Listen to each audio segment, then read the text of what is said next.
Chapter 3, Karma Yoga. Text 1.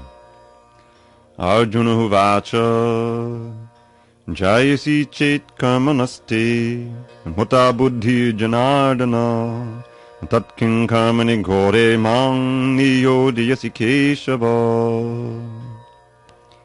Arjuna said, O Janardan, O Keshava, why do you want to engage me in this ghastly warfare, if you think that intelligence is better than fruitive work? Purport. The Supreme Personality of Godhead, Sri Krishna, has very elaborately described the constitution of the soul in the previous chapter, with a view to delivering his intimate friend Arjuna from the ocean of material grief.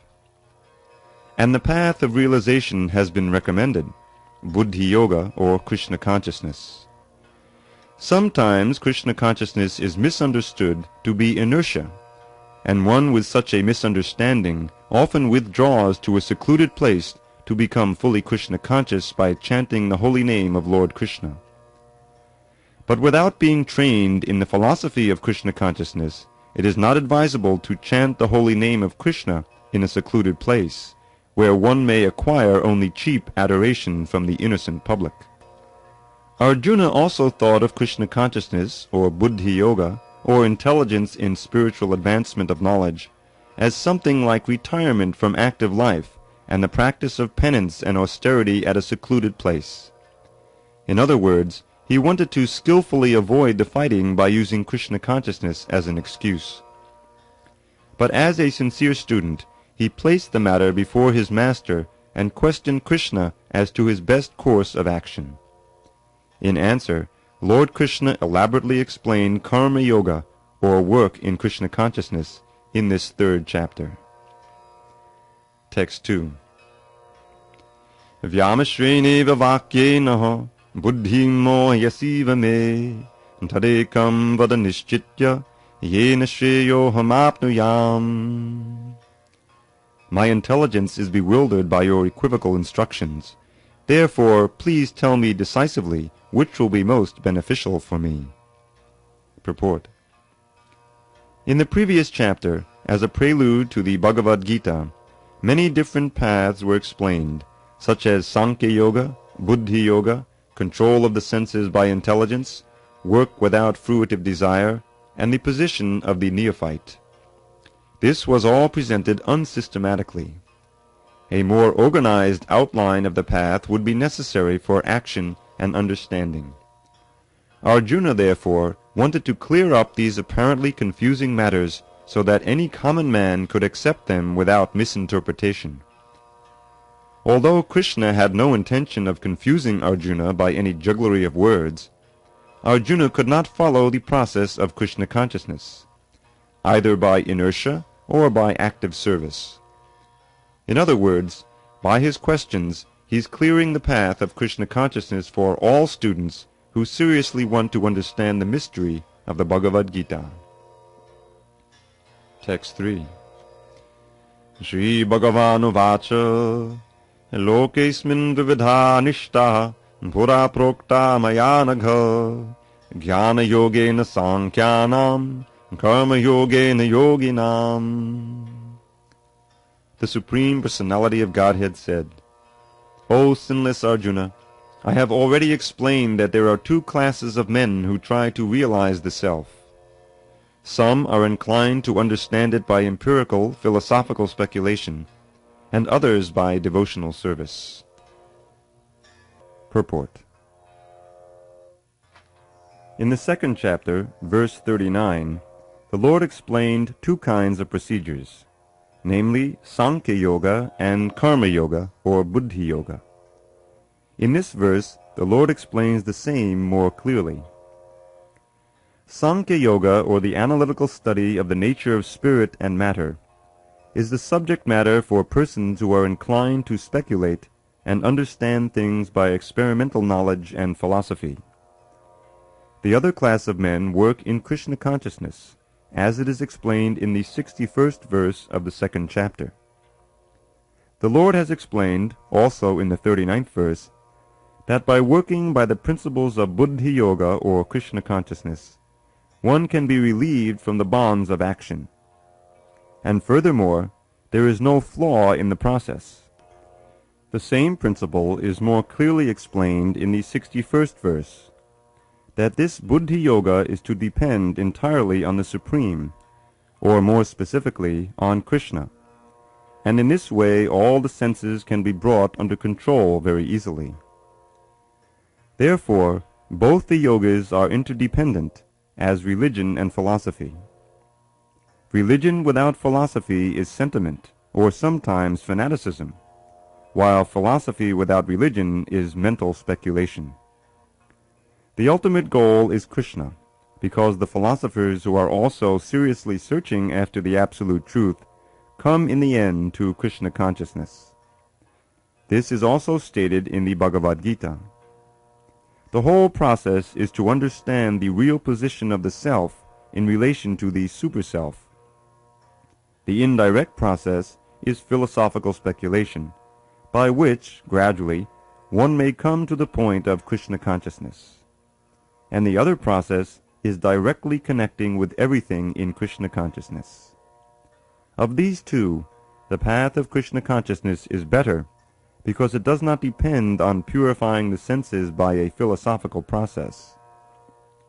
Krishna consciousness is itself the purifying process, and by the direct method of devotional service, it is simultaneously easy and sublime. Text 4. Nakarmanam naishkamyam purushoshnute nacha sanyasanareva siddhim samadhigacchati. Not by merely abstaining from work can one achieve freedom from reaction, nor by renunciation alone can one attain perfection. Purport. The renounced order of life can be accepted when one has been purified by the discharge of the prescribed form of duties which are laid down just to purify the hearts of materialistic men. Without purification, one cannot attain success by abruptly adopting the fourth order of life, sannyas. According to the empirical philosophers, simply by adopting sannyas or retiring from fruitive activities, one at once becomes as good as Narayan. But Lord Krishna does not approve this principle. Without purification of heart, sannyas is simply a disturbance to the social order. On the other hand, if someone takes to the transcendental service of the Lord, even without discharging his prescribed duties, whatever he may be able to advance in the cause is accepted by the Lord, Buddhi Yoga. Svalpamapyasya dharmasya trayate mahato bhayat. Even a slight performance of such a principle enables one to overcome great difficulties. Text 5. Nahi kaschit chanamapi jatutishtatya karma krit karyate yabashak karma savak prakati jaya gunai. Everyone is forced to act helplessly according to the qualities he has acquired from the modes of material nature. Therefore, no one can refrain from doing something, not even for a moment. Purport. It is not a question of embodied life, but it is the nature of the soul to be always active. Without the presence of the spirit soul, the material body cannot move. The body is only a dead vehicle to be worked by the spirit soul, which is always active and cannot stop even for a moment. As such, the spirit soul has to be engaged in the good work of Krishna consciousness. Otherwise, it will be engaged in occupations dictated by illusory energy. In contact with material energy, the spirit soul acquires material modes, and to purify the soul from such affinities, it is necessary to engage in the prescribed duties enjoined in the Shastras. But if the soul is engaged in his natural function of Krishna consciousness, whatever he is able to do is good for him. The Srimad Bhagavatam 1.5.17 affirms this. Jaktva swadharmam charanambujam harer bhajang apakvo tapatet tato yadi yatra kvava bhadram abhudhamushikim govata apto bhajatam sadharmataha. If someone takes to Krishna consciousness, even though he may not follow the prescribed duties in the Shastras or execute the devotional service properly, and even though he may fall down from the standard, there is no loss or evil for him. But if he carries out all the injunctions for purification in the Shastras, what does it avail him if he is not Krishna conscious? So, the purificatory process is necessary for reaching this point of Krishna consciousness. Therefore, sannyas, or any purificatory process, is to help reach the ultimate goal of becoming Krishna conscious, without which everything is considered a failure. Text 6. Karmendriyani sangyamya ya asti manasa smaran indriyarthan vimudhatma mityacharasa uchyate. One who restrains the senses of action, but whose mind dwells on sense objects, certainly deludes himself and is called a pretender. Purport. There are many pretenders who refuse to work in Krishna consciousness, but make a show of meditation, while actually dwelling within the mind upon sense enjoyment. Such pretenders may also speak on dry philosophy in order to bluff sophisticated followers. But according to this verse, these are the greatest cheaters. For sense enjoyment one can act in any capacity of the social order. But if one follows the rules and regulations of his particular status, he can make gradual progress in purifying his existence.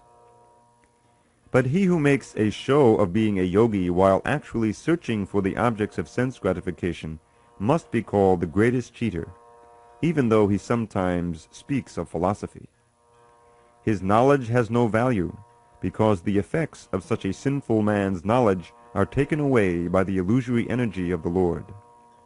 Such a pretender's mind is always impure, and therefore his show of yogic meditation has no value whatsoever. Text 7. Yastvindriyani manasaha niyamyarabhate jana karmendriyai karma yogam asakta savashishyate. On the other hand, if a sincere person tries to control the active senses by the mind and begins karma yoga in Krishna consciousness without attachment, he is by far superior.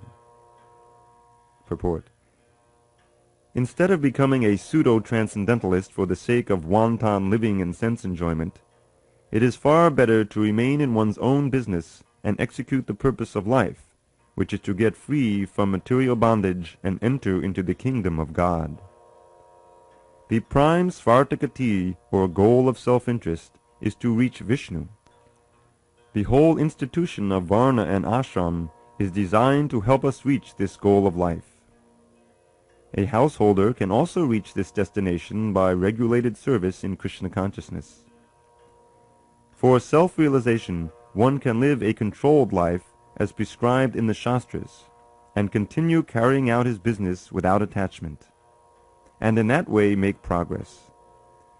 A sincere person who follows this method is far better situated than the false pretender who adopts show-bottle spiritualism to cheat the innocent public. A sincere sweeper in the street is far better than the charlatan meditator who meditates only for the sake of making a living. Text 8. Niyatam kuda karmatvam karmanjayo yakarmanoho sharira yatra tichati na prasidhye karmanoho. Perform your prescribed duty, for doing so is better than not working. One cannot even maintain one's physical body without work. Purport. There are many pseudo-meditators who misrepresent themselves as belonging to high parentage, and great professional men who falsely pose that they have sacrificed everything for the sake of advancement in spiritual life. Lord Krishna did not want Arjuna to become a pretender. Rather, the Lord desired that Arjuna perform his prescribed duties as set forth for Kshatriyas. Arjuna was a householder and a military general, and therefore it was better for him to remain as such and perform his religious duties as prescribed for the householder Kshatriya. Such activities gradually cleanse the heart of a mundane man and free him from material contamination. So-called renunciation for the purpose of maintenance is never approved by the Lord, nor by any religious scripture. After all, one has to maintain one's body and soul together by some work. Work should not be given up capriciously, without purification of materialistic propensities. Anyone who is in the material world is certainly possessed of the impure propensity for lording it over material nature, or, in other words, for sense gratification. Such polluted propensities have to be cleared. Without doing so, through prescribed duties, one should never attempt to become a so-called transcendentalist, renouncing work and living at the cost of others. Text 9. Yagyartat karmano nyatra loko yang karma bandhanaha tadartang karma konteya mukta sangha samachara. Work done as a sacrifice for Vishnu has to be performed. Otherwise, work causes bondage in this material world.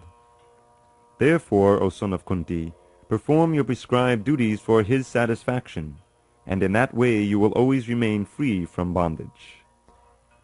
Purport. Since one has to work even for the simple maintenance of the body, the prescribed duties for a particular social position and quality are so made that that purpose can be fulfilled. Yajna means Lord Vishnu, or sacrificial performances. All sacrificial performances also are meant for the satisfaction of Lord Vishnu. The Vedas enjoin, Yajno vai Vishnu. In other words, the same purpose is served whether one performs prescribed yajnas or directly serves Lord Vishnu. Krishna consciousness is therefore performance of yajna as it is prescribed in this verse. The Varnashram institution also aims at satisfying Lord Vishnu. Varnashramacharvata purushena parakpuman Vishnu aradyate. Vishnu Purana 388. Therefore one has to work for the satisfaction of Vishnu. Any other work done in this material world will be a cause of bondage, for both good and evil work have their reactions, and any reaction binds the performer. Therefore, one has to work in Krishna consciousness to satisfy Krishna or Vishnu. And while performing such activities, one is in a liberated stage. This is the great art of doing work, and in the beginning this process requires very expert guidance. One should therefore act very diligently under the expert guidance of a devotee of Lord Krishna, or under the direct instruction of Lord Krishna himself, under whom Arjuna had the opportunity to work. Nothing should be performed for sense gratification, but everything should be done for the satisfaction of Krishna. This practice will not only save one from the reaction of work, but also gradually elevate one to transcendental loving service of the Lord, which alone can raise one to the kingdom of God. Text 10. Sahayagya prajasrishtva Purovacha Prajapati Anena Pasavishyadhvam Eshavo Svishtakamaduk. In the beginning of creation, the Lord of all creatures sent forth generations of men and demigods, along with sacrifices for Vishnu, and blessed them by saying, Be thou happy by this yajna, sacrifice, because its performance will bestow upon you everything desirable for living happily and achieving liberation. Purport. The material creation by the Lord of creatures, Vishnu, is a chance offered to the conditioned souls to come back home, back to Godhead. All living entities within the material creation are conditioned by material nature, because of their forgetfulness of their relationship to Vishnu or Krishna, the Supreme Personality of Godhead. The Vedic principles are to help us understand this eternal relation, as it is stated in the Bhagavad-Gītā, Vedaischa sarvar ahameva vedya. The Lord says that the purpose of the Vedas is to understand Him. In the Vedic hymns it is said, Patim Vishwasyatmeshwaram. Therefore the Lord of the living entities is the Supreme Personality of Godhead, Vishnu. In the Srimad Bhagavatam also, 2.4.20, Srila Shukadev Goswami describes the Lord as Pati in so many ways. Shriyakpati, Yagyapati, Prajapati, Dhyambati, Lokapati, Dharapati, Pati Gatishchandaka Vrishni Satvatam, Prasidatam me Bhagavan Satam Pati.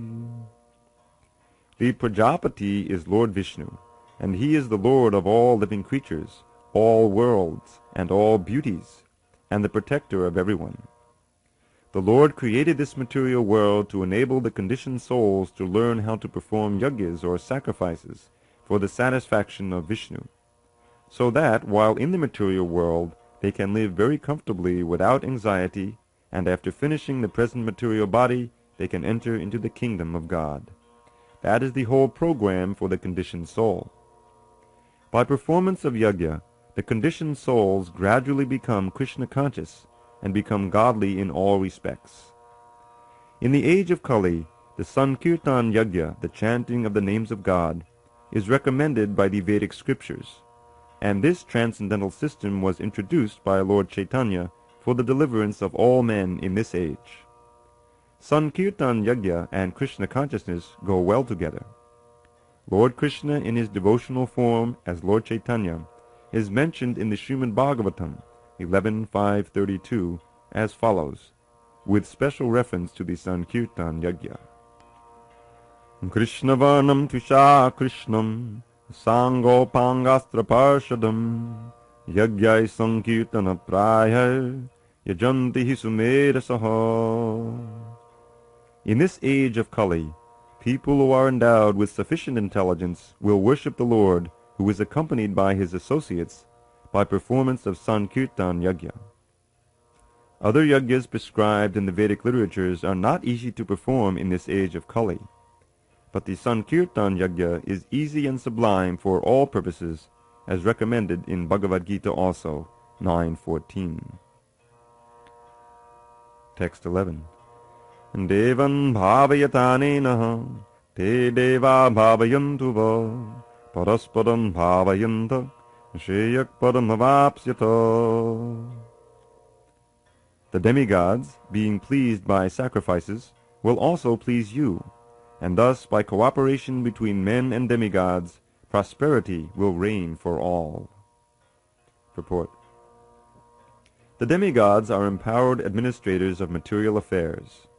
The supply of air, light, water, and all other benedictions for maintaining the body and soul of every living entity is entrusted to the demigods, who are innumerable assistants in different parts of the body of the Supreme Personality of Godhead.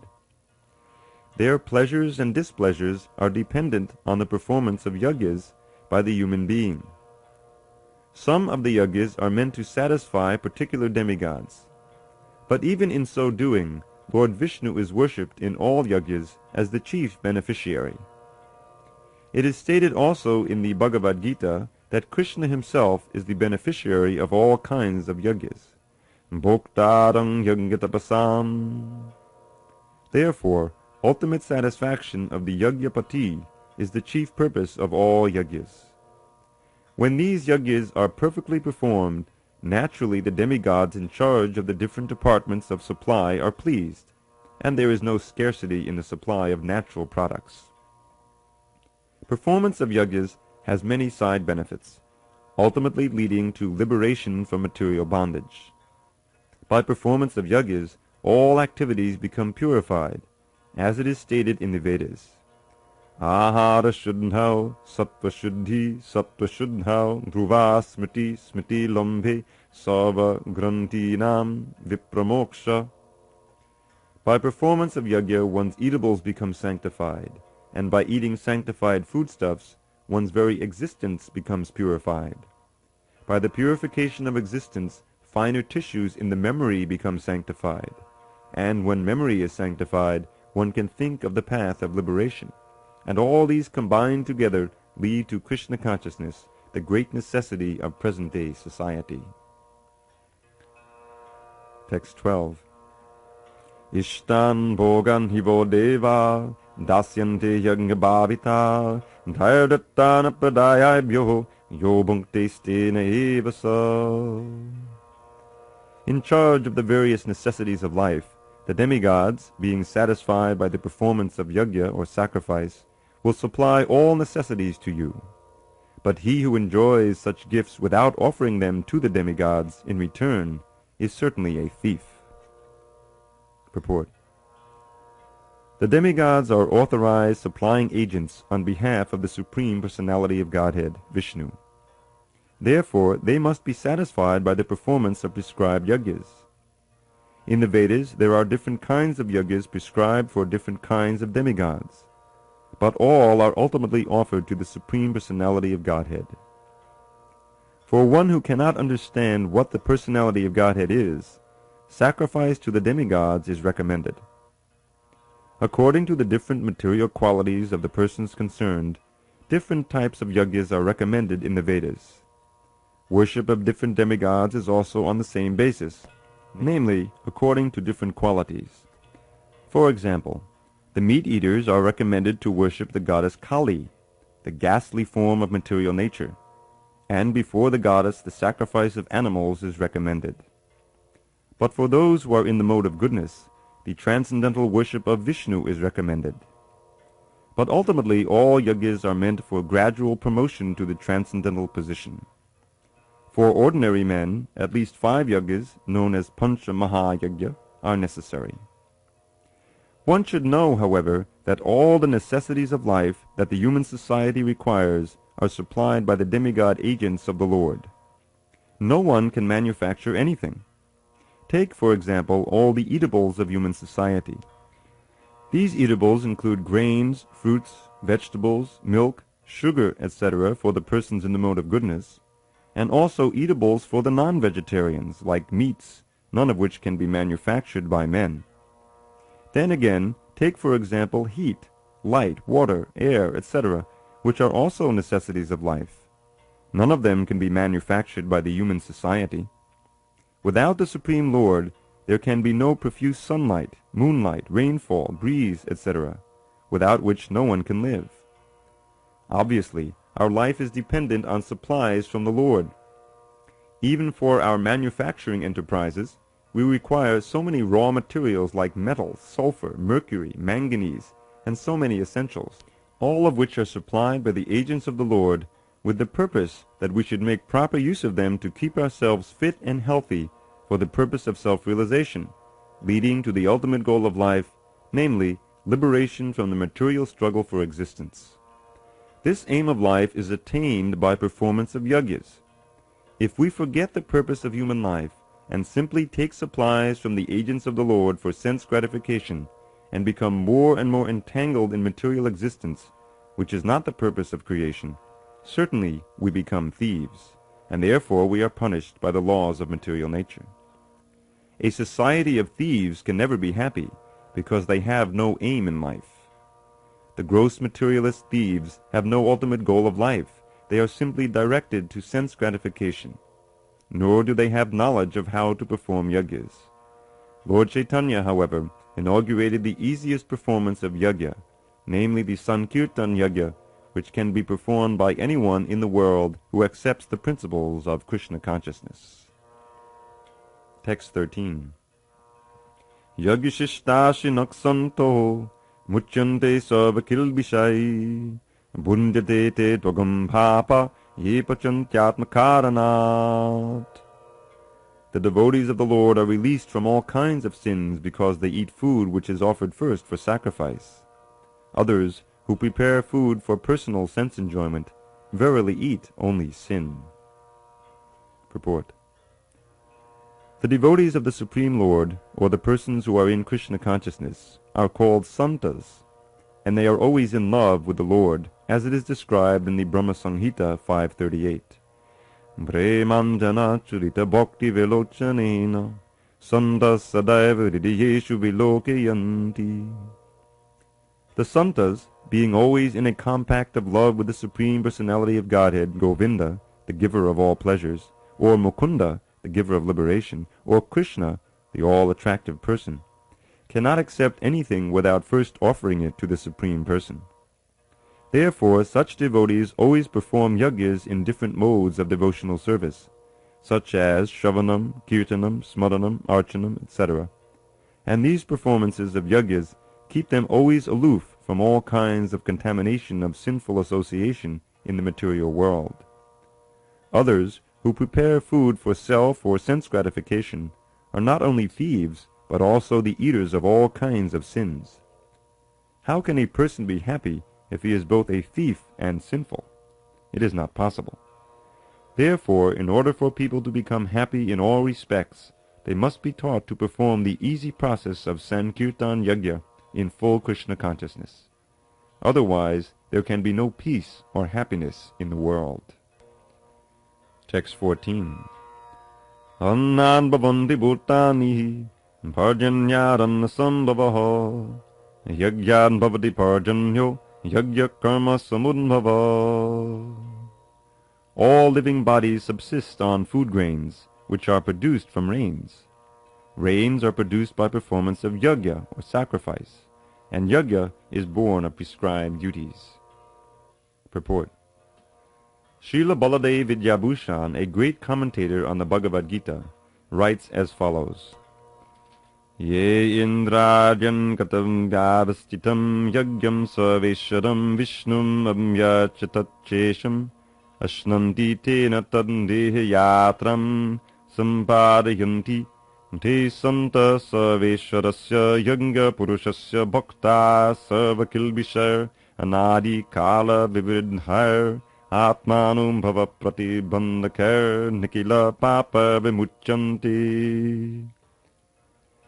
The Supreme Lord, who is known as the Yajna Purush, or the personal beneficiary of all sacrifices, is the master of all the demigods, who serve him as the different limbs of the body serve the whole. Demigods like Indra, Chandra, and Varuna are appointed officers who manage material affairs, and the Vedas are direct sacrifices to satisfy these demigods so that they may be pleased to supply air, light, and water sufficiently to produce food grains. When Lord Krishna is worshipped, the demigods, who are different limbs of the Lord, are also automatically worshipped. Therefore there is no separate need to worship the demigods. For this reason, the devotees of the Lord, who are in Krishna consciousness, offer food to Krishna and then eat, a process which nourishes the body spiritually. By such action, not only are past sinful reactions in the body vanquished, but the body becomes immunized to all contamination of material nature. When there is an epidemic disease, an antiseptic vaccine protects a person from the attack of such an epidemic. Similarly, food offered to Lord Vishnu and then taken by us makes us sufficiently resistant to material affection, and one who is accustomed to this practice is called a devotee of the Lord. Therefore, a person in Krishna consciousness who eats only food offered to Krishna can counteract all reactions of past material infections which are impediments to the progress of self-realization. On the other hand, one who does not do so continues to increase the volume of sinful action, and this prepares the next body to resemble hogs and dogs, to suffer the resultant reactions of all sins.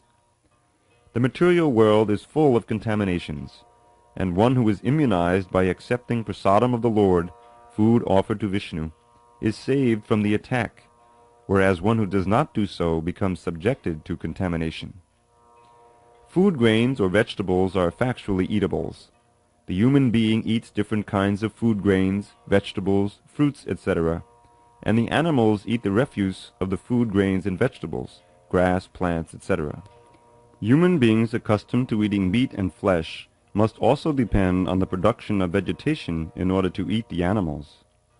Therefore, ultimately, we have to depend on the production of the field and not on the production of big factories. The field production is due to sufficient rain from the sky, and such rains are controlled by demigods like Indra, the sun, the moon, etc., and they are all servants of the Lord. The Lord can be satisfied by sacrifices. Therefore, one who cannot perform them will find himself in scarcity. That is the law of nature. Yajna, specifically the Sankirtan Yajna prescribed for this age, must therefore be performed to save us at least from scarcity of food supply. Text 15. Karma brahmodbhavam vidhi, brahmakshara samudbhavam, tasmat sarvakatam brahma, nityam yajne patishtitam. Regulated activities are prescribed in the Vedas, and the Vedas are directly manifested from the Supreme Personality of Godhead. Consequently, the all-pervading transcendence is eternally situated in acts of sacrifice. Purport. Yagyartha karma, or the necessity of work for the satisfaction of Krishna only, is more expressly stated in this verse. If we have to work for the satisfaction of the Yajna Purush, Vishnu, then we must find out the direction of work in Brahman, or the transcendental Vedas. The Vedas are therefore codes of working directions. Anything performed without the direction of the Vedas is called vikarma, or unauthorized or sinful work. Therefore, one should always take direction from the Vedas to be saved from the reaction of work. As one has to work in ordinary life by the direction of the state, one similarly has to work under direction of the supreme state of the Lord. Such directions in the Vedas are directly manifested from the breathing of the Supreme Personality of Godhead. It is said, Asya mahato bhutasya nishvasitam etad yadnrigvedo yajurveda samavedo tarvangidasa. The four Vedas, namely the Rig Veda, Yajurveda, Samaveda, and Atharva Veda, are all emanations from the breathing of the great personality of Godhead. Brihad Aranyaka Upanishad 4.5.11. The Lord, being omnipotent, can speak by breathing air, for as it is confirmed in the Brahmacri, the Lord has the omnipotence to perform through each of his senses the actions of all other senses. In other words, the Lord can speak through his breathing, and he can impregnate by his eyes. In fact, it is said that he glanced over material nature and thus fathered all living entities. After creating or impregnating the conditioned souls into the womb of material nature, he gave his directions in the Vedic wisdom as to how such conditioned souls can return home back to Godhead. We should always remember that the conditioned souls in material nature are all eager for material enjoyment. But the Vedic directions are so made that one can satisfy one's perverted desires, then return to Godhead, having finished his so-called enjoyment. It is a chance for the conditioned souls to attain liberation. Therefore the conditioned souls must try to follow the process of yajna by becoming Krishna conscious. Even those who have not followed the Vedic injunctions may adopt the principles of Krishna consciousness, and that will take the place of performance of Vedic yajnas or karmas. Text 16. Evam pravartitam chakram nanavartayati haya agayur indrayaramo mogham partha sajivati. My dear Arjuna, one who does not follow in human life the cycle of sacrifice thus established by the Vedas certainly leads a life full of sin. Living only for the satisfaction of the senses, such a person lives in vain. Purport. The Mammonist philosophy of work very hard and enjoy sense gratification is condemned herein by the Lord. Therefore, for those who want to enjoy this material world, the above-mentioned cycle of performing yajnas is absolutely necessary. One who does not follow such regulations is living a very risky life, being condemned more and more. By nature's law, this human form of life is specifically meant for self-realization in either of the three ways, namely karma yoga, jnana yoga, or bhakti yoga. There is no necessity of rigidly following the performances of the prescribed yajnas for the transcendentalists who are above vice and virtue. But those who are engaged in sense gratification require purification by the above-mentioned cycle of yajna performances. There are different kinds of activities. Those who are not Krishna conscious are certainly engaged in sensory consciousness. Therefore they need to execute pious work. The yajna system is planned in such a way that sensory-conscious persons may satisfy their desires without becoming entangled in the reaction of sense-gratificatory work. The prosperity of the world depends not on our own efforts, but on the background arrangement of the Supreme Lord, directly carried out by the demigods. Therefore, the yajnas are directly aimed at the particular demigods mentioned in the Vedas. Indirectly, it is the practice of Krishna consciousness, because when one masters the performance of yajnas, one is sure to become Krishna conscious. But if by performing yajnas one does not become Krishna conscious, such principles are counted as only moral codes. One should not, therefore, limit his progress only to the point of moral codes, but should transcend them to attain Krishna consciousness. Text 17. Yastvapnaratadeva syad atmatriptascha manavaha atmanyeva cha santushtas tasya karyam na vidyate. But for one who takes pleasure in the self, whose human life is one of self-realization, and who is satisfied in the self only, fully satiated, for him there is no duty. Purport. A person who is fully Krishna conscious and is fully satisfied by his acts in Krishna consciousness no longer has any duty to perform.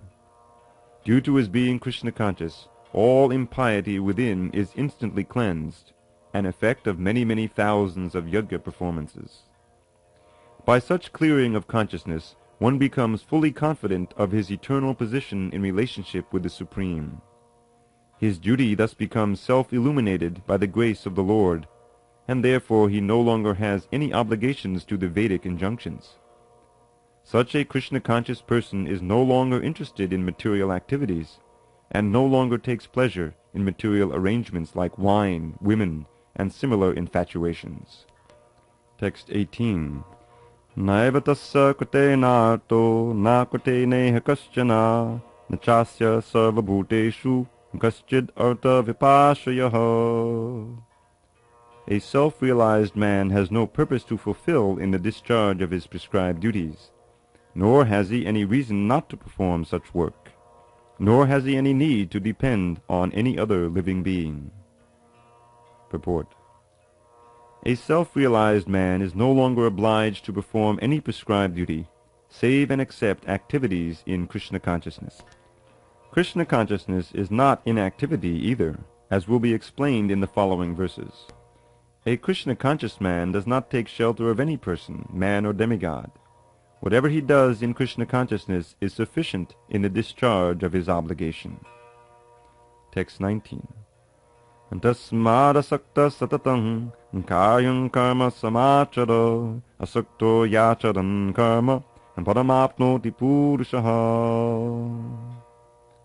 Therefore, without being attached to the fruits of activities, one should act as a matter of duty, for by working without attachment, one attains the Supreme. Purport. The Supreme is the personality of Godhead for the devotees, and liberation for the impersonalist. A person, therefore, acting for Krishna, or in Krishna consciousness, under proper guidance and without attachment to the result of the work, is certainly making progress toward the supreme goal of life. Arjuna is told that he should fight in the battle of Kurukshetra for the interest of Krishna, because Krishna wanted him to fight. To be a good man or a non-violent man is a personal attachment, but to act on behalf of the Supreme is to act without attachment for the result. That is perfect action of the highest degree, recommended by the Supreme Personality of Godhead, Sri Krishna. Vedic rituals, like prescribed sacrifices, are performed for a purification of impious activities that were performed in the field of sense gratification. But action in Krishna consciousness is transcendental to the reactions of good or evil work. A Krishna-conscious person has no attachment for the result, but acts on behalf of Krishna alone. He engages in all kinds of activities, but is completely non-attached.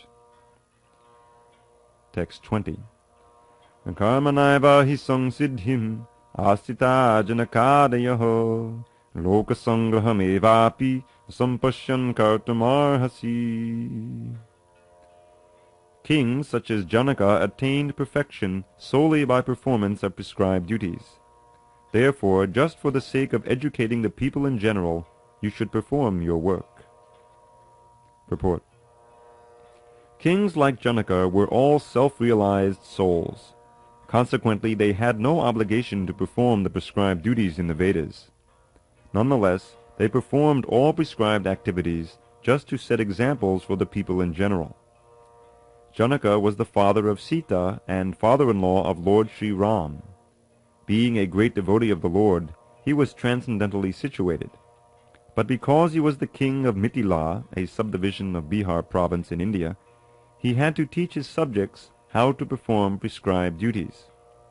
Lord Krishna and Arjuna, the Lord's eternal friend, had no need to fight in the battle of Kurukshetra, but they fought to teach people in general that violence is also necessary in a situation where good arguments fail. Before the battle of Kurukshetra, every effort was made to avoid the war, even by the Supreme Personality of Godhead, but the other party was determined to fight. So, for such a right cause, there is a necessity for fighting. Although one who is situated in Krishna consciousness may not have any interest in the world, he still works to teach the people how to live and how to act. Experienced persons in Krishna consciousness can act in such a way that others will follow, and this is explained in the following verse.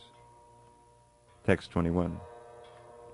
Yad-yada charati shrestahas tattadevetaro janaha sayat pramanam kurute lokastadanuvartate. Whatever action a great man performs, common men follow, and whatever standards he sets by exemplary acts, all the world pursues.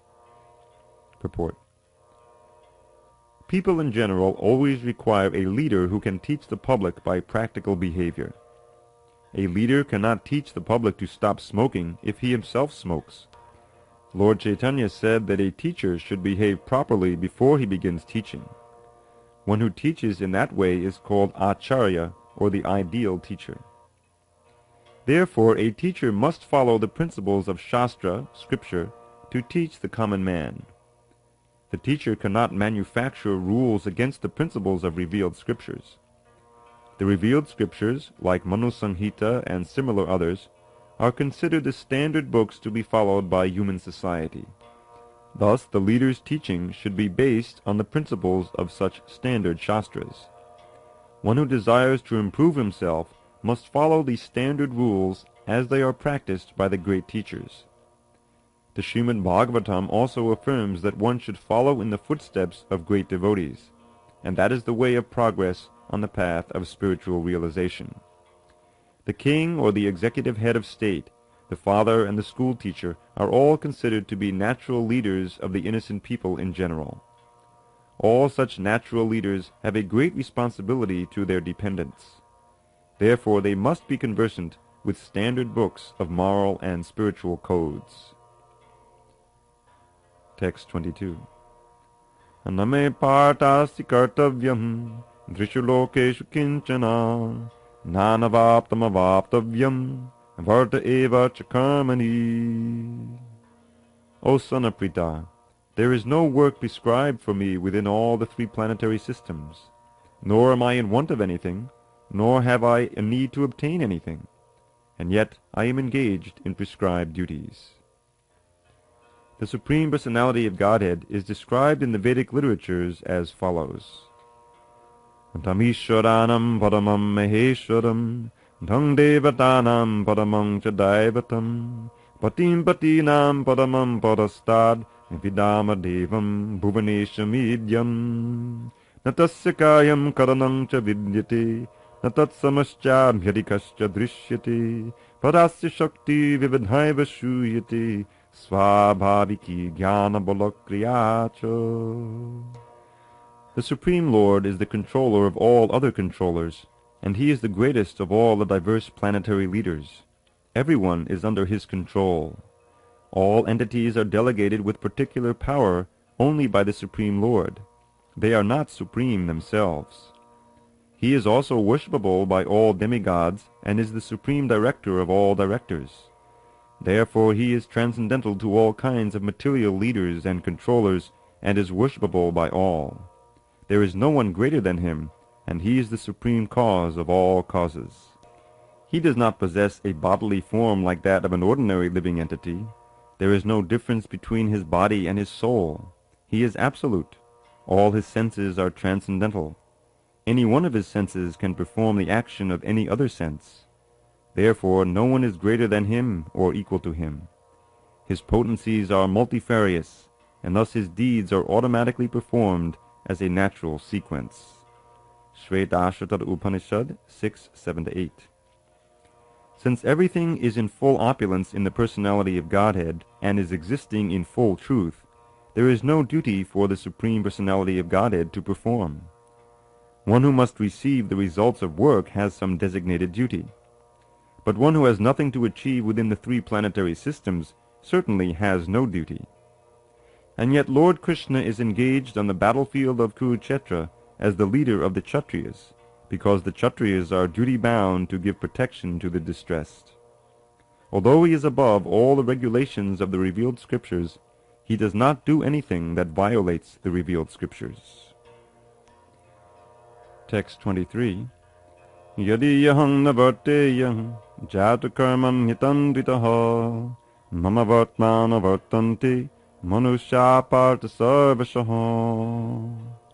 For if I ever failed to engage in carefully performing prescribed duties, O Partha, certainly all men would follow my path. Purport.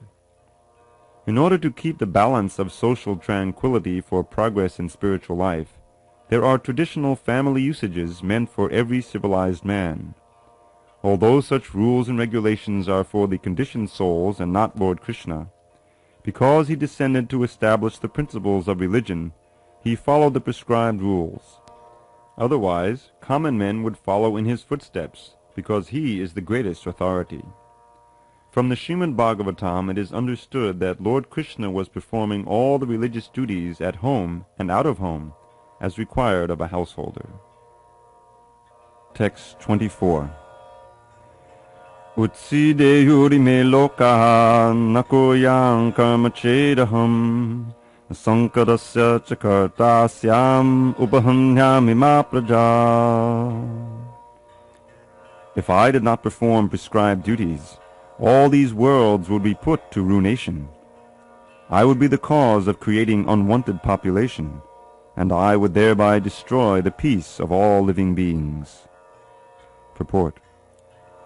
Varna Sankara is unwanted population which disturbs the peace of the general society.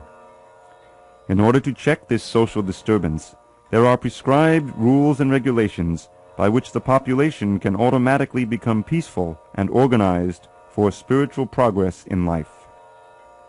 When Lord Krishna descends, naturally he deals with such rules and regulations in order to maintain the prestige and necessity of such important performances. The Lord is the father of all living entities, and if the living entities are misguided, indirectly the responsibility goes to the Lord. Therefore, whenever there is general disregard of regulative principles, the Lord himself descends and corrects the society. We should, however, note carefully that although we have to follow in the footsteps of the Lord, we still have to remember that we cannot imitate him. Following and imitating are not on the same level. We cannot imitate the Lord by lifting Govardhan Hill, as the Lord did in his childhood. It is impossible for any human being. We have to follow his instructions, but we may not imitate him at any time. The Srimad Bhagavatam 10:33, 30-31 affirms, Naitat samachayet jatu manasapi yanishvaraha minasyat yacharan maudhyad yatarudhrobdijam visham ishwaranang vachak satyam tataiva charitam kuchit tesham yat savacho yuktam buddhimang tatsamacharet. One should simply follow the instructions of the Lord and his empowered servants.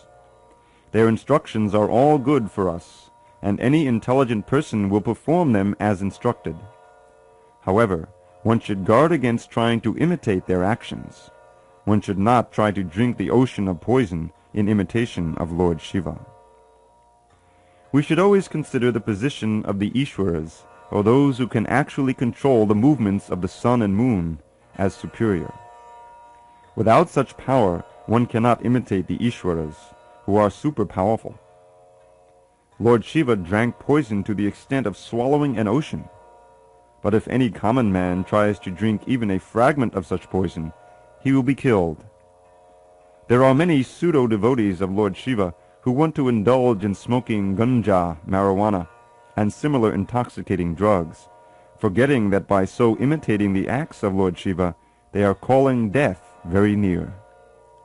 Similarly, there are some pseudo-devotees of Lord Krishna who prefer to imitate the Lord in his Rasa Lila, or dance of love, forgetting their inability to lift Govardhan Hill. It is best, therefore, that one should not try to imitate the powerful, but simply follow their instructions. Nor should one try to occupy their posts without qualification. There are so many incarnations of God without the power of the Supreme Godhead. Text 25. Asakta karmanya vidvangso yata kovandi bharata koyad vidvang tata saktas chikishu lokasangraham. As the ignorant perform their duties with attachment to results, the learned may similarly act, but without attachment, for the sake of leading people on the right path. Purport. A person in Krishna consciousness and a person not in Krishna consciousness are differentiated by different desires. A Krishna conscious person does not do anything which is not conducive to the development of Krishna consciousness. He may even act exactly like the ignorant person who is too much attached to material activities.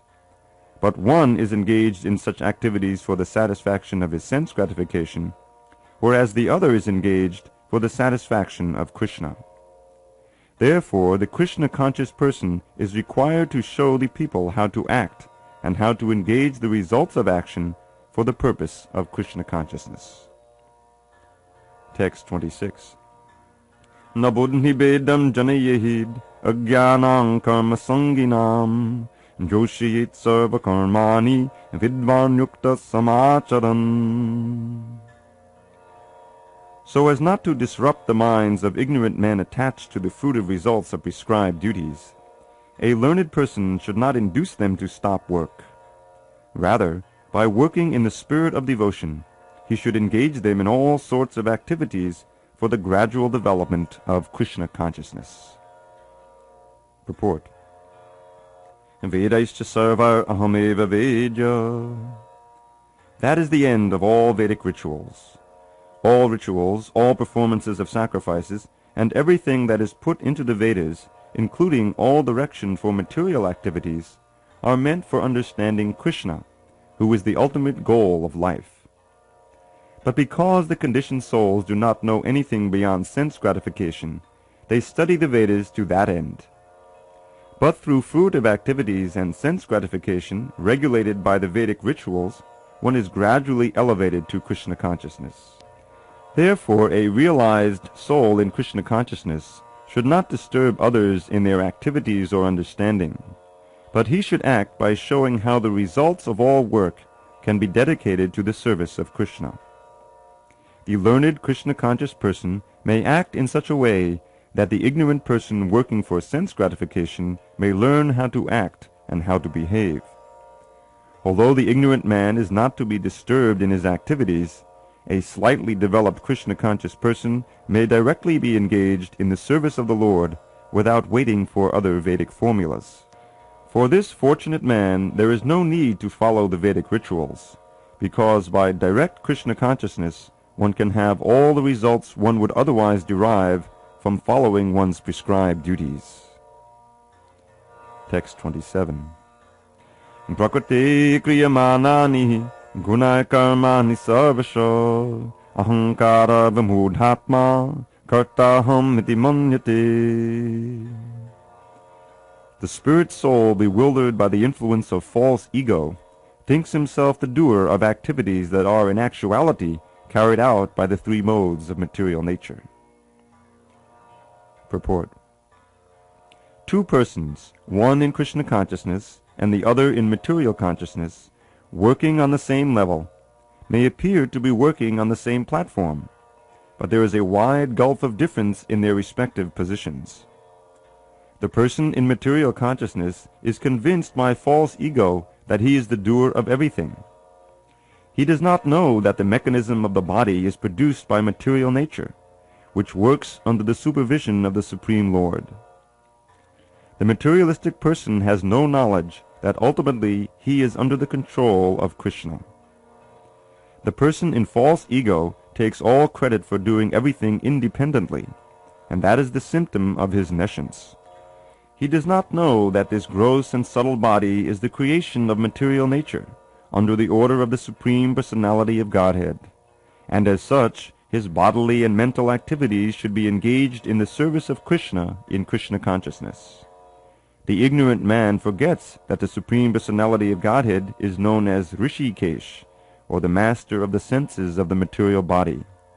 For due to his long misuse of the senses in sense gratification, he is factually bewildered by the false ego, which makes him forget his eternal relationship with Krishna. Text 28. Tattvittu mahabaho gunakarma vibhagayo guna gunesha vartanta itimatva nasanjate. One who is in knowledge of the absolute truth, O mighty armed one, does not engage himself in the senses and sense gratification, knowing well the differences between work in devotion and work for fruitive results. Purport. The knower of the absolute truth is convinced of his awkward position in material association. He knows that he is part and parcel of the Supreme Personality of Godhead, Krishna, and that his position should not be in the material creation. He knows his real identity as part and parcel of the Supreme, who is eternal bliss and knowledge, and he realizes that somehow or other he is entrapped in the material conception of life. In his pure state of existence, he is meant to dovetail his activities in devotional service to the Supreme Personality of Godhead, Krishna. He therefore engages himself in the activities of Krishna consciousness and becomes naturally unattached to the activities of the material senses, which are all circumstantial and temporary. He knows that his material condition of life is under the supreme control of the Lord. Consequently, he is not disturbed by all kinds of material reactions, which he considers to be the mercy of the Lord. According to Srimad Bhagavatam, one who knows the absolute truth in three different features, namely Brahman, Paramatma, and the Supreme Personality of Godhead, is called Tattvit, for he knows also his own factual position in relationship with the Supreme. Text 29.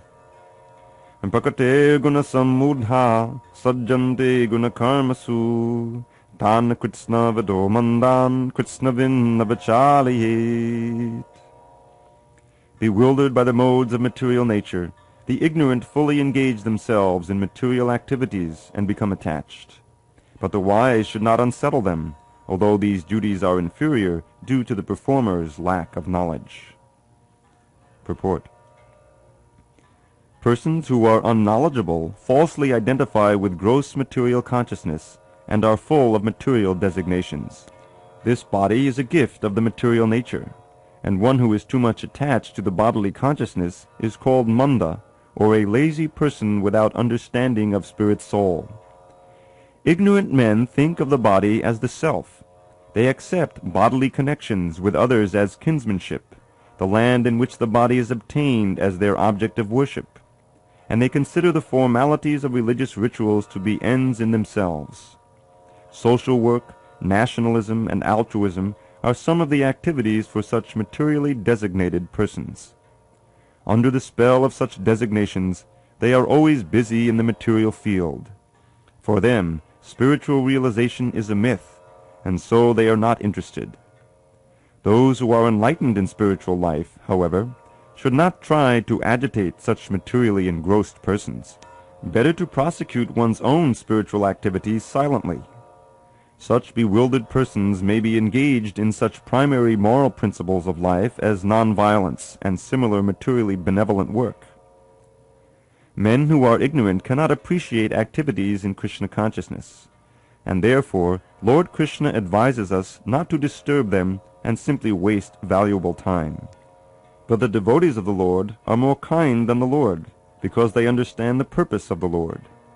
Consequently, they undertake all kinds of risks, even to the point of approaching ignorant men to try to engage them in the acts of Krishna consciousness, which are absolutely necessary for the human being. Text 30. Mahi sarvani karmani sannisyadhyatma chetasa nirashir nirmamo bhutva yudhyasva vigatandrara. Therefore, O Arjun, surrendering all your works unto me, with full knowledge of me, without desires for profit, with no claims to proprietorship, and free from lethargy, fight. Purport. This verse clearly indicates the purpose of the Bhagavad Gita. The Lord instructs that one has to become fully Krishna conscious to discharge duties, as if in military discipline. Such an injunction may make things a little difficult. Nevertheless, duties must be carried out with dependence on Krishna, because that is the constitutional position of the living entity. The living entity cannot be happy independent of the cooperation of the Supreme Lord, because the eternal constitutional position of the living entity is to become subordinate to the desires of the Lord. Arjuna was therefore ordered by Sri Krishna to fight as if the Lord were his military commander. One has to sacrifice everything for the good will of the Supreme Lord, and at the same time discharge prescribed duties without claiming proprietorship. Arjuna did not have to consider the order of the Lord. He had only to execute his order. The Supreme Lord is the soul of all souls. Therefore, one who depends solely and wholly on the Supreme Soul without personal consideration, or in other words, one who is fully Krishna conscious, is called Adhyatma Cheta. Nirashi means that one has to act on the order of the master, but should not expect fruitive results. The cashier may count millions of dollars for his employer, but he does not claim a cent for himself. Similarly, one has to realize that nothing in the world belongs to any individual person, but that everything belongs to the Supreme Lord. That is the real purport of Mayi, or unto me. And when one acts in such Krishna consciousness, certainly he does not claim proprietorship over anything. This consciousness is called nirmama, or nothing is mine. And if there is any reluctance to execute such a stern order, which is without consideration of so-called kinsmen in the bodily relationship, that reluctance should be thrown off. In this way one may become vigatadvara, or without feverish mentality or lethargy. Everyone, according to his quality and position, has a particular type of work to discharge, and all such duties may be discharged in Krishna consciousness as described above. That will lead one to the path of liberation. Text 31. Ye me matamidam nityam anutishtanti manava shraddhavanto nasuyanto muchyante tepi karmabhi. Those persons who execute their duties according to my injunctions, and who follow this teaching faithfully, without envy, become free from the bondage of fruitive actions. Purport. The injunction of the Supreme Personality of Godhead, Krishna, is the essence of all Vedic wisdom, and therefore is eternally true without exception.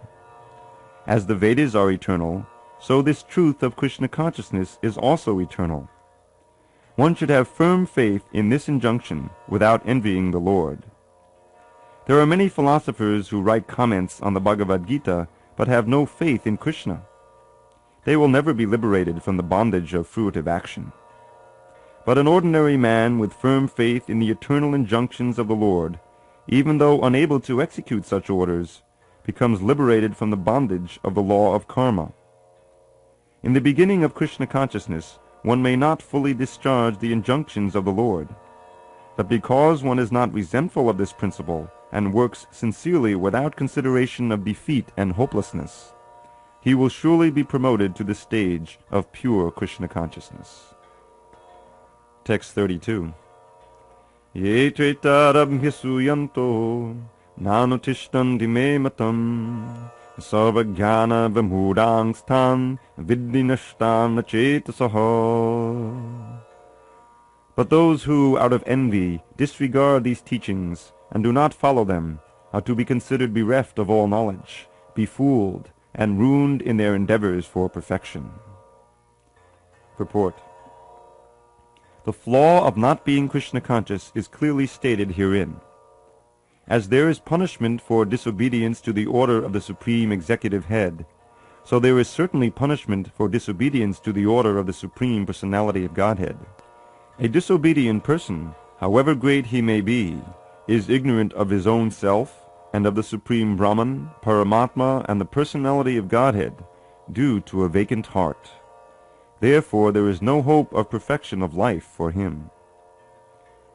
Text 33. Sadrisham cheshtate swasya pakate jnanavanapi pakating yanti bhutani nigraha karishyati. Even a man of knowledge acts according to his own nature, for everyone follows the nature he has acquired from the three modes. What can repression accomplish? Purport. Unless one is situated on the transcendental platform of Krishna consciousness, he cannot get free from the influence of the modes of material nature, as it is confirmed by the Lord in the 7th chapter, 7:14. Therefore, even for the most highly educated person on the mundane plane, it is impossible to get out of the entanglement of Maya simply by theoretical knowledge, or by separating the soul from the body. There are many so-called spiritualists who outwardly pose as advanced in the science, but inwardly or privately are completely under particular modes of nature which they are unable to surpass. Academically, one may be very learned, but because of his long association with material nature, he is in bondage. Krishna consciousness helps one to get out of the material entanglement, even though one may be engaged in his prescribed duties in terms of material existence. Therefore, without being fully in Krishna consciousness, one should not give up his occupational duties. No one should suddenly give up his prescribed duties and become a so-called yogi or transcendentalist artificially. It is better to be situated in one's position and to try to attain Krishna consciousness under superior training. Thus one may be freed from the clutches of Krishna's Maya. Text 34. Indriyasyendriyasyartehi ragadvesho vyavastito dhayo na vashamagachit dhaoyasya padipantino. There are principles to regulate attachment and aversion pertaining to the senses and their objects. One should not come under the control of such attachment and aversion, because they are stumbling blocks on the path of self-realization. Purport. Those who are in Krishna consciousness are naturally reluctant to engage in material sense gratification. But those who are not in such consciousness should follow the rules and regulations of the revealed scriptures.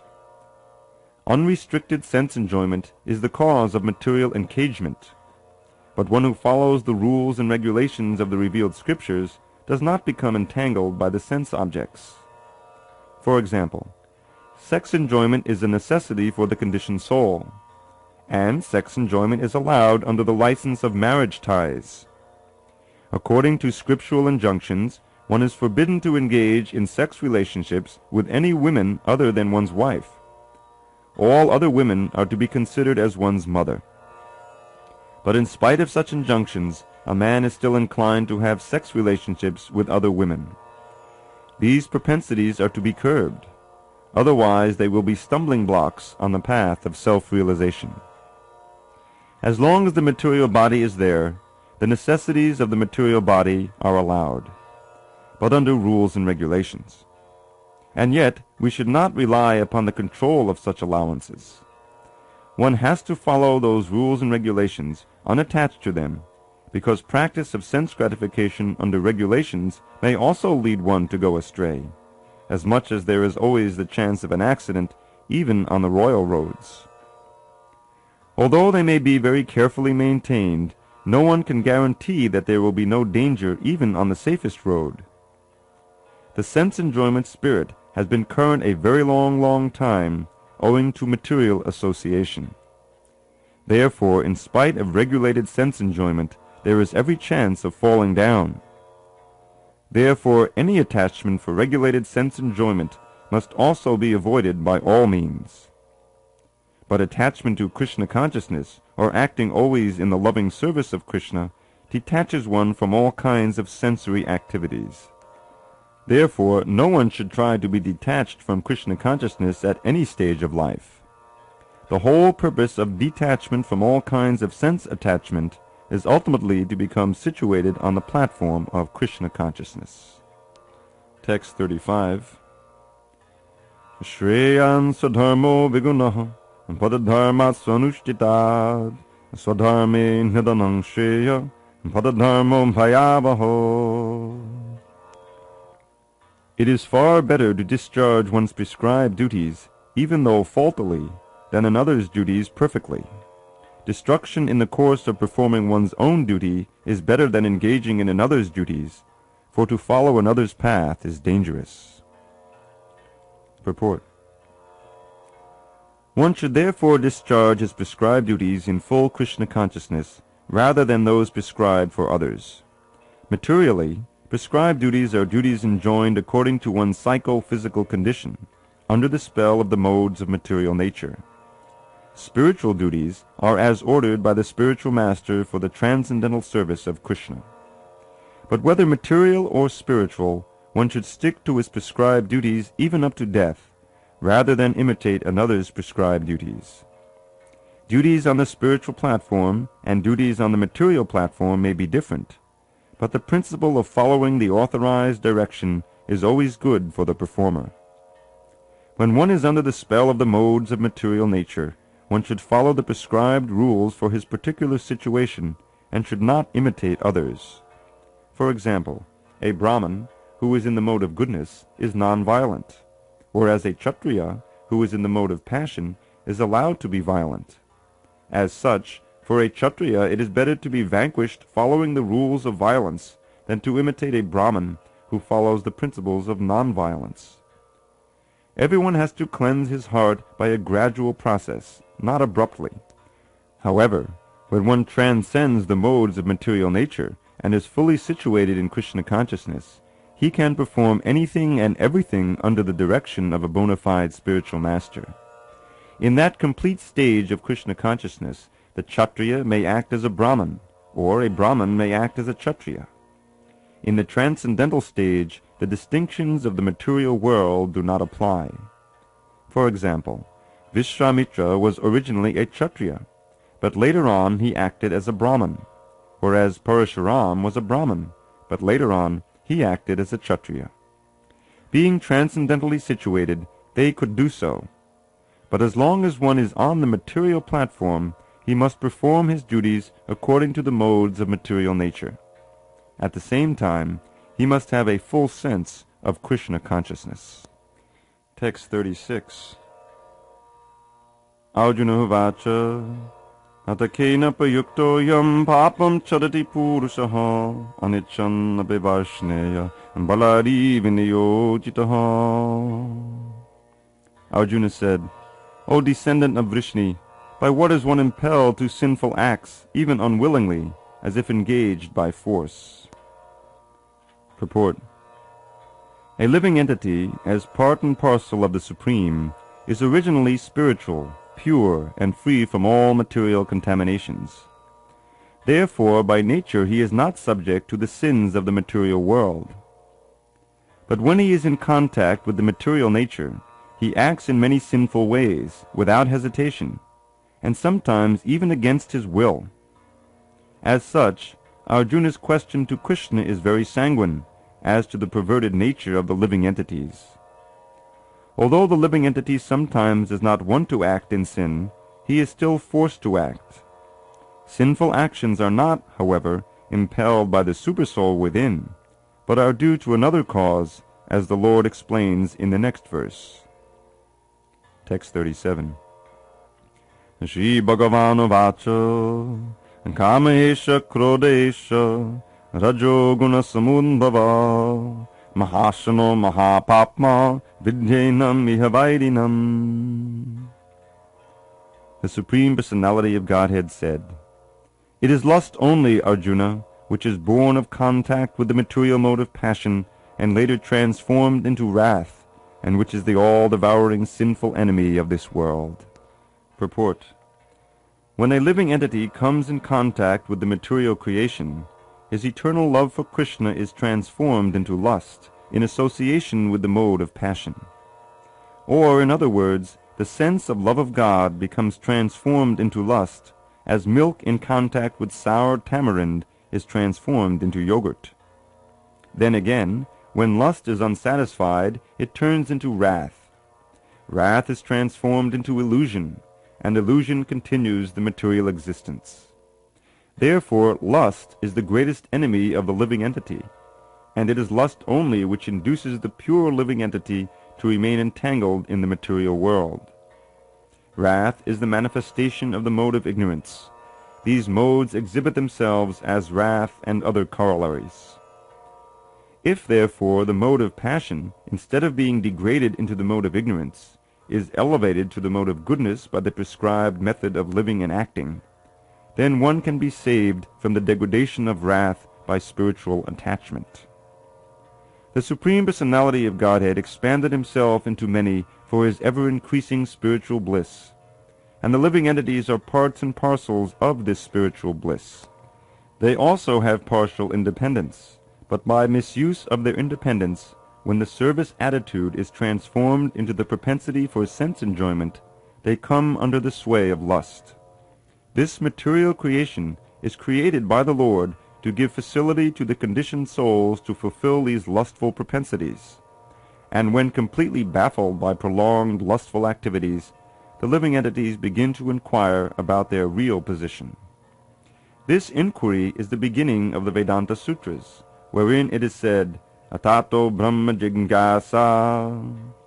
One should inquire into the Supreme, and the Supreme is defined in Srimad Bhagavatam as Janmadhyasyaton Vayaditadatascha, or the origin of everything is the Supreme Brahman. Therefore, the origin of lust is also in the Supreme.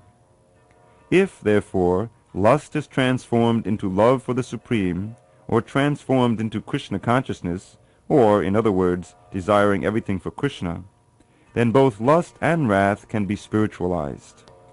Hanuman, the great servitor of Lord Ram, exhibited his wrath by burning the golden city of Ravana, but by doing so he became the greatest devotee of the Lord. Here also, in Bhagavad-Gītā, the Lord induces Arjuna to engage his wrath upon his enemies for the satisfaction of the Lord. Therefore, lust and wrath, when they are employed in Krishna consciousness, become our friends instead of our enemies. Text 38. Dhume navriyate vannihir yatadarsho malena cha yatolbe navrito garbhas tatate nedhamavritam.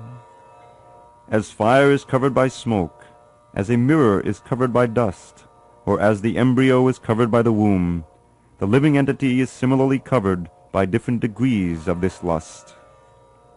Purport: there are 3 degrees of covering of the living entity by which his pure consciousness is obscured. This covering is but lust under different manifestations, like smoke in the fire, dust on the mirror, and the womb about the embryo. When lust is compared to smoke, it is understood that the fire of the living spark can be a little perceived. In other words, when the living entity exhibits his Krishna consciousness slightly, he may be likened to the fire covered by smoke.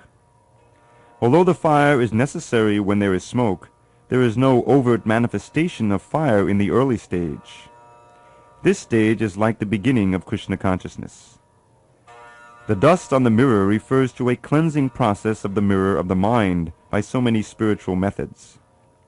The best process is to chant the holy names of the Lord. The embryo covered by the womb is an analogy illustrating a helpless position, for the child in the womb is so helpless that he cannot even move. This stage of living condition can be compared to that of the trees. The trees are also living entities, but they have been put into such a condition of life by such a great exhibition of lust that they are almost void of all consciousness. The covered mirror is compared to the birds and beasts, and the smoke-covered fire is compared to the human being. In the form of a human being, the living entity may revive a little Krishna consciousness, and if he makes further development, the fire of spiritual life can be kindled in the human form of life. By careful handling of the smoke in the fire can be made to blaze. Therefore the human form of life is a chance for the living entity to escape the entanglement of material existence. In the human form of life, one can conquer the enemy, lust, by cultivation of Krishna consciousness under able guidance. Text 39. Avritam jnanametena jnanino nityavairina kama rupena konteya dushpurena nalena cha. Thus the wise living entity's pure consciousness becomes covered by his eternal enemy in the form of lust, which is never satisfied and which burns like fire. Purport. It is said in the Manusmriti that lust cannot be satisfied by any amount of sense enjoyment, just as fire is never extinguished by a constant supply of fuel. In the material world, the center of all activities is sex, and thus this material world is called Maitunya Agara, or the shackles of sex life. In the ordinary prison house, criminals are kept within bars. Similarly, the criminals who are disobedient to the laws of the Lord are shackled by sex life. Advancement of material civilization on the basis of sense gratification means increasing the duration of the material existence of a living entity. Therefore, this lust is the symbol of ignorance by which the living entity is kept within the material world. While one enjoys sense gratification, it may be that there is some feeling of happiness, but actually that so-called feeling of happiness is the ultimate enemy of the sense enjoyer. Text 40. Indriyani manobuddhir asyadhisthanamuchyate etavamohayattesha jnanamavritya dehinam. The senses, the mind, and the intelligence are the sitting places of this lust. Through them, lust covers the real knowledge of the living entity and bewilders him. Purport. The enemy has captured different strategic positions in the body of the conditioned soul, and therefore Lord Krishna is giving hints of those places, so that one who wants to conquer the enemy may know where he can be found. Mind is the center of all the activities of the senses, and thus when we hear about sense objects, the mind generally becomes a reservoir of all ideas of sense gratification, and as a result, the mind and the senses become the repositories of lust. Next, the intelligence department becomes the capital of such lustful propensities. Intelligence is the immediate next-door neighbor of the spirit soul. Lusty intelligence influences the spirit soul to acquire the false ego and identify itself with matter, and thus with the mind and the senses. The spirit soul becomes addicted to enjoying the material senses and mistakes this as true happiness. This false identification of the spirit soul is very nicely explained in the Srimad Bhagavatam 10.84.13. Yasyatma buddhi kunapetri dhatuke swadikalatradishabhom ijyadi yatirta buddhi salile nakahechid janesha bignesha saeva gokaraha. A human being who identifies this body made of three elements with his self, who considers the byproducts of the body to be his kinsmen, who considers the land of birth worshipable, and who goes to the place of pilgrimage simply to take a bath rather than to meet men of transcendental knowledge there, is to be considered like an ass or a cow. Text 41. Tasmat tvam indriyanyado niyamya bharatarshabha papmanam pradihiyenam jnana vijnananasanam. Therefore, O Arjun, best of the Bharats, in the very beginning curb this great symbol of sin, lust, by regulating the senses, and slay this destroyer of knowledge and self-realization. Purport. The Lord advised Arjuna to regulate the senses from the very beginning, so that he could curb the greatest sinful enemy, lust, which destroys the urge for self-realization and specific knowledge of the self. Jnana refers to knowledge of self as distinguished from non-self, or in other words, knowledge that the spirit soul is not the body. Vijnana refers to specific knowledge of the spirit soul's constitutional position and his relationship to the Supreme Soul. It is explained thus in the Srimad Bhagavatam 2.9.31. Jnanam padamaguyam me yad vijnana samanvitam sarahasyam tarangam cha gahana gaditam maya. The knowledge of the self and Supreme Self is very confidential and mysterious, but such knowledge and specific realization can be understood if explained with their various aspects by the Lord Himself. Bhagavad-Gītā gives us that general and specific knowledge of the self. The living entities are parts and parcels of the Lord, and therefore they are simply meant to serve the Lord. This consciousness is called Krishna consciousness. So, from the very beginning of life, one has to learn this Krishna consciousness, and thereby one may become fully Krishna conscious and act accordingly. Lust is only the perverted reflection of the love of God which is natural for every living entity. But if one is educated in Krishna consciousness from the very beginning, that natural love of God cannot deteriorate into lust. When love of God deteriorates into lust, it is very difficult to return to the normal condition. Nonetheless, Krishna consciousness is so powerful that even a late beginner can become a lover of God by following the regulative principles of devotional service.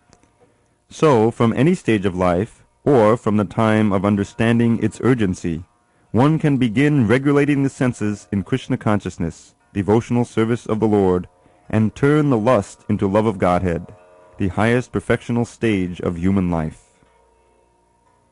Text 42. Indriyani paranyahu indriyebhyak parang manaha manasastu parabuddhi yo buddhi paratastu sa. The working senses are superior to dull matter. Mind is higher than the senses.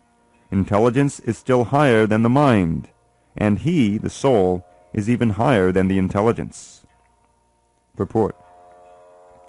The senses are different outlets for the activities of lust.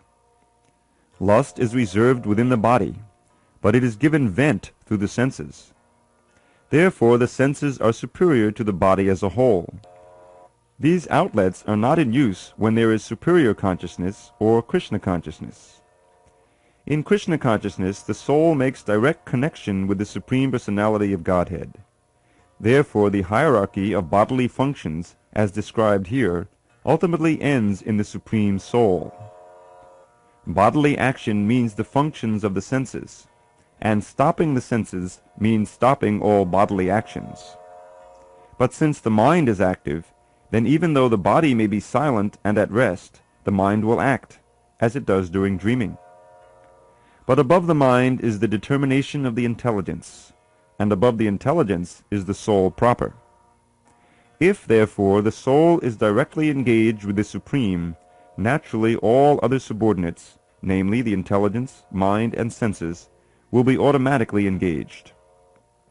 In the Katha Upanishad there is a similar passage, in which it is said that the objects of sense gratification are superior to the senses, and mind is superior to the sense objects. If, therefore, the mind is directly engaged in the service of the Lord constantly, then there is no chance that the senses will become engaged in other ways. This mental attitude has already been explained. Param drishtva nivartate. If the mind is engaged in the transcendental service of the Lord, there is no chance of its being engaged in the lower propensities. In the Katha Upanishad, the soul has been described as Mahan, the great. Therefore the soul is above all, namely the sense objects, the senses, the mind, and the intelligence. Therefore, directly understanding the constitutional position of the soul is the solution of the whole problem.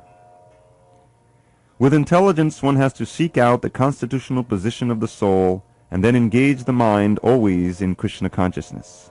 That solves the whole problem. A neophyte spiritualist is generally advised to keep aloof from the objects of the senses. But aside from that, one has to strengthen the mind by use of intelligence. If by intelligence one engages one's mind in Krishna consciousness, by complete surrender unto the Supreme Personality of Godhead, then automatically the mind becomes stronger, and even though the senses are very strong, like serpents, they will be no more effective than serpents with broken fangs.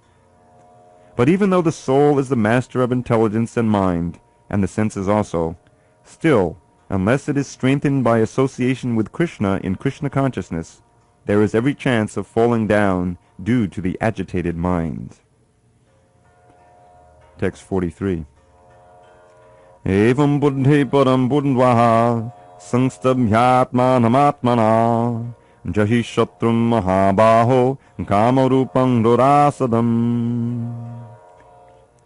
Thus, knowing oneself to be transcendental to the material senses, mind, and intelligence, O mighty armed Arjun, one should steady the mind by deliberate spiritual intelligence, Krishna consciousness, and thus, by spiritual strength, conquer this insatiable enemy known as lust.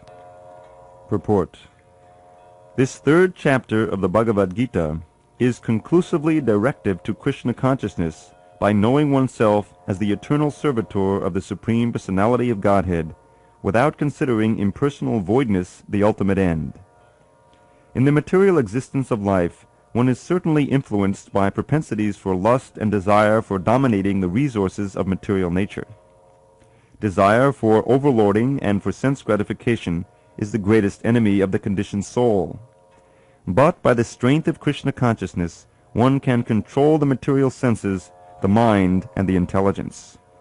One may not give up work and prescribe duties all of a sudden, but by gradually developing Krishna consciousness, one can be situated in a transcendental position without being influenced by the material senses and the mind, by steady intelligence directed toward one's pure identity.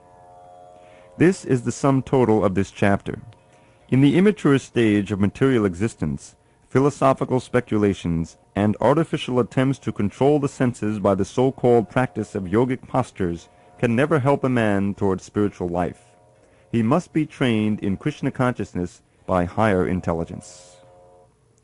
Thus end the Bhaktivedanta purports to the third chapter of the Srimad Bhagavad-Gītā in the matter of karma yoga, or the discharge of one's prescribed duty in Krishna consciousness.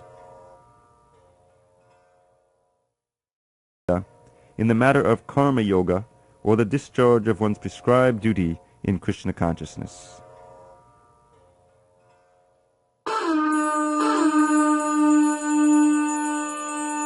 Chapter 4, Transcendental Knowledge. Text 1. Shri Bhagavan Vacha Imam Vivasvate Yogam Bhaktavan Ahamavyayam Vivasvan Manave Praha Monodikshrakave Bravid. The Personality of Godhead, Lord Sri Krishna, said, I instructed this imperishable science of yoga to the sun god Vivasvan, and Vivasvan instructed it to Manu, the father of mankind, and Manu in turn instructed it to Ikshvaku. Purport.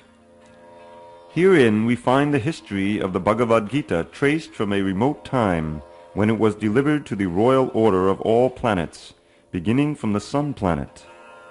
The kings of all planets are especially meant for the protection of the inhabitants, and therefore the royal order should understand the science of Bhagavad-Gītā in order to be able to rule the citizens and protect them from material bondage to lust. Human life is meant for cultivation of spiritual knowledge, in eternal relationship with the Supreme Personality of Godhead, and the executive heads of all states and all planets are obliged to impart this lesson to the citizens by education, culture, and devotion.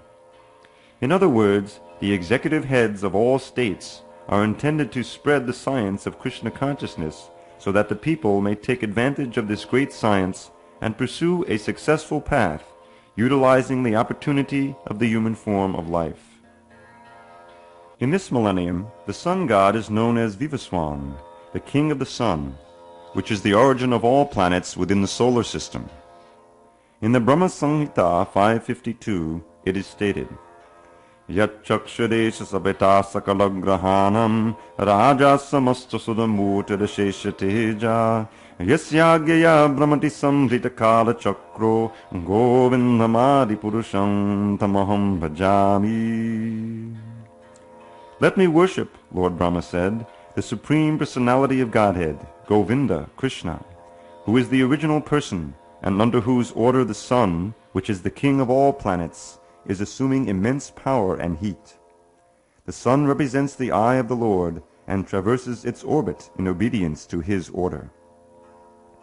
The sun is the king of the planets, and the sun god, at present of the name Vivaswan, rules the sun planet, which is controlling all other planets by supplying heat and light. He is rotating under the order of Krishna, and Lord Krishna originally made Vivaswan his first disciple to understand the science of Bhagavad-Gītā. The Gita is not, therefore, a speculative treatise for the insignificant mundane scholar, but is a standard book of knowledge coming down from time immemorial. In the Mahabharata, Shanti Parva 348, 51-52, we can trace out the history of the Gita as follows.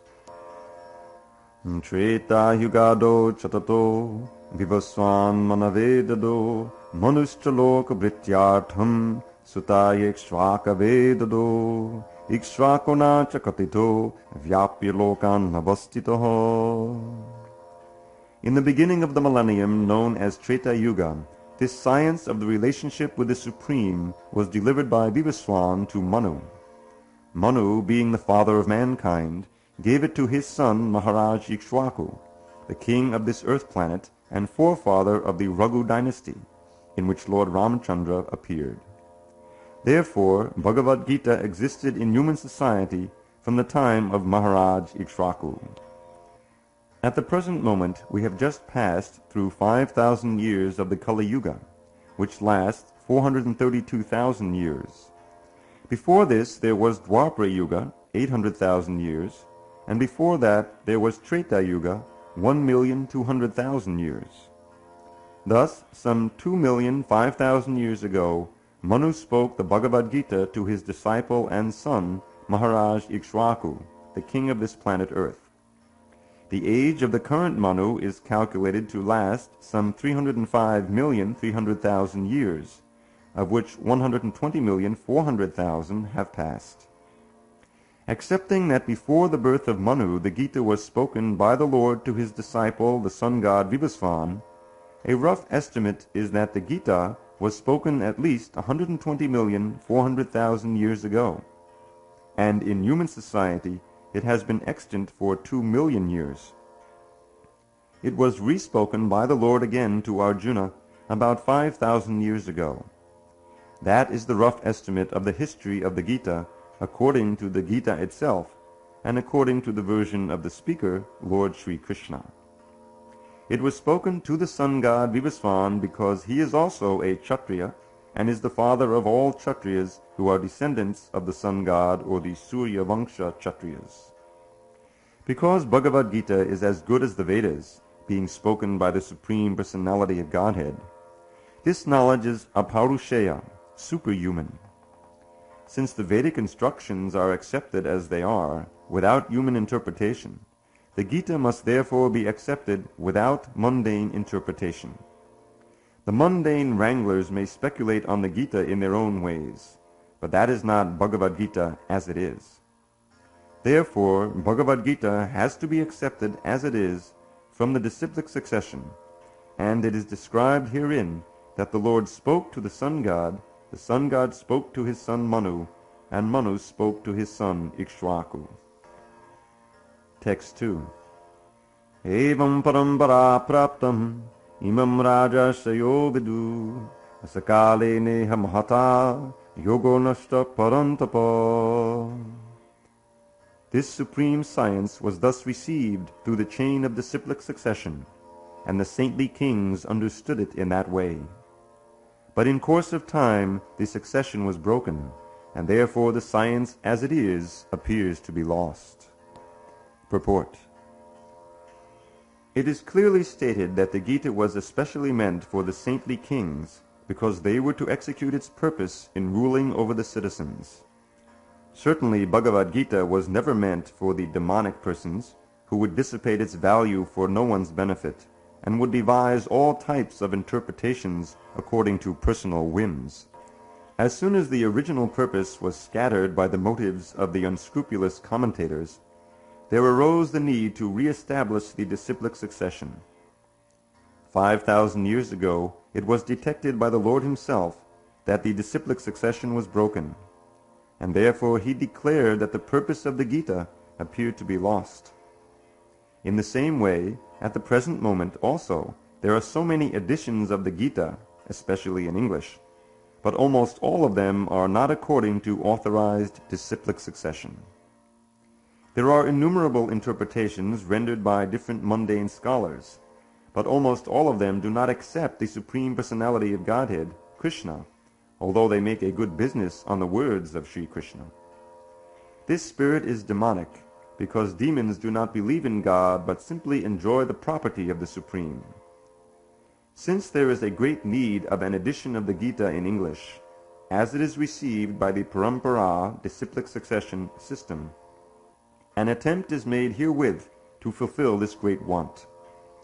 Bhagavad-Gītā, accepted as it is a great boon to humanity, but if it is accepted as a treatise of philosophical speculations, it is simply a waste of time. Text 3. Sahevayam mayateja yoga prokta puratana bhaktosime sakacheti rahasyam yetaruttamam. That very ancient science of the relationship with the Supreme is today told by me to you, because you are my devotee as well as my friend, and can therefore understand the transcendental mystery of this science. Purport. There are two classes of men, namely the devotee and the demon. The Lord selected Arjuna as the recipient of this great science, owing to his being a devotee of the Lord. But for the demon, it is not possible to understand this great mysterious science. There are a number of editions of this great book of knowledge. Some of them have commentaries by the devotees, and some of them have commentaries by the demons. Commentation by the devotees is real, whereas that of the demons is useless. Arjuna accepts Sri Krishna as the Supreme Personality of Godhead, and any commentary on the Gita following in the footsteps of Arjuna is real devotional service to the cause of this great science. The demonic, however, do not accept Lord Krishna as he is. Instead, they concoct something about Krishna and mislead general readers from the path of Krishna's instructions. Here is a warning about such misleading paths. One should try to follow the disciplic succession from Arjuna, and thus be benefited by this great science of Srimad Bhagavad-Gītā. Text 4. Arjuna Huvacha Aparam bhavato janma param janma vivasvataha akatameta vijaniyam tvamado proktavaniti. Arjuna said, the sun god Vivasvan is senior by birth to you. How am I to understand that in the beginning you instructed this science to him? Purport.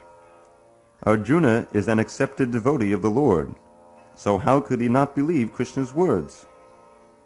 The fact is that Arjuna is not inquiring for himself, but for those who do not believe in the Supreme Personality of Godhead, or for the demons who do not like the idea that Krishna should be accepted as the Supreme Personality of Godhead. For them only, Arjuna inquires on this point, as if he were himself not aware of the personality of Godhead, or Krishna.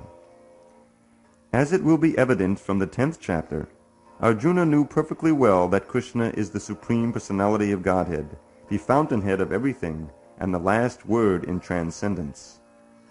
Of course, Krishna also appeared as the son of Devaki on this earth. How Krishna remained the same Supreme Personality of Godhead, the eternal original person, is very difficult for an ordinary man to understand. Therefore, to clarify this point, Arjuna put this question before Krishna so that he himself could speak authoritatively. That Krishna is the supreme authority is accepted by the whole world, not only at present, but from time immemorial, and the demons alone reject him. Anyway, since Krishna is the authority accepted by all, Arjuna put this question before him in order that Krishna would describe himself without being depicted by the demons, who always try to distort him in a way understandable to the demons and their followers. It is necessary that everyone, for his own interest, know the science of Krishna. Therefore, when Krishna himself speaks about himself, it is auspicious for all the worlds. To the demons, such explanations by Krishna himself may appear to be strange, because the demons always study Krishna from their own standpoint. But those who are devotees heartily welcome the statements of Krishna when they are spoken by Krishna himself.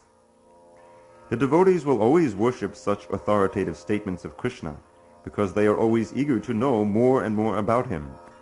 The atheists, who consider Krishna an ordinary man, may in this way come to know that Krishna is superhuman, that he is Satchidananda Vigraha, the eternal form of bliss and knowledge, that he is transcendental, and that he is above the domination of the modes of material nature and above the influence of time and space. A devotee of Krishna, like Arjuna, is undoubtedly above any misunderstanding of the transcendental position of Krishna. Arjuna's putting this question before the Lord is simply an attempt by the devotee to defy the atheistic attitude of persons who consider Krishna to be an ordinary human being, subject to the modes of material nature. Text 5. Shri Bhagavanu Vacha Bahuni me vatitani janmani tavacharjuna tanyaham veda sarvani natvam veta parantapo.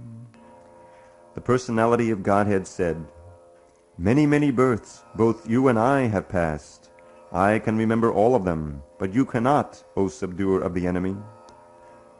Purport. In the Brahma Samhita 5.33, we have information of many, many incarnations of the Lord.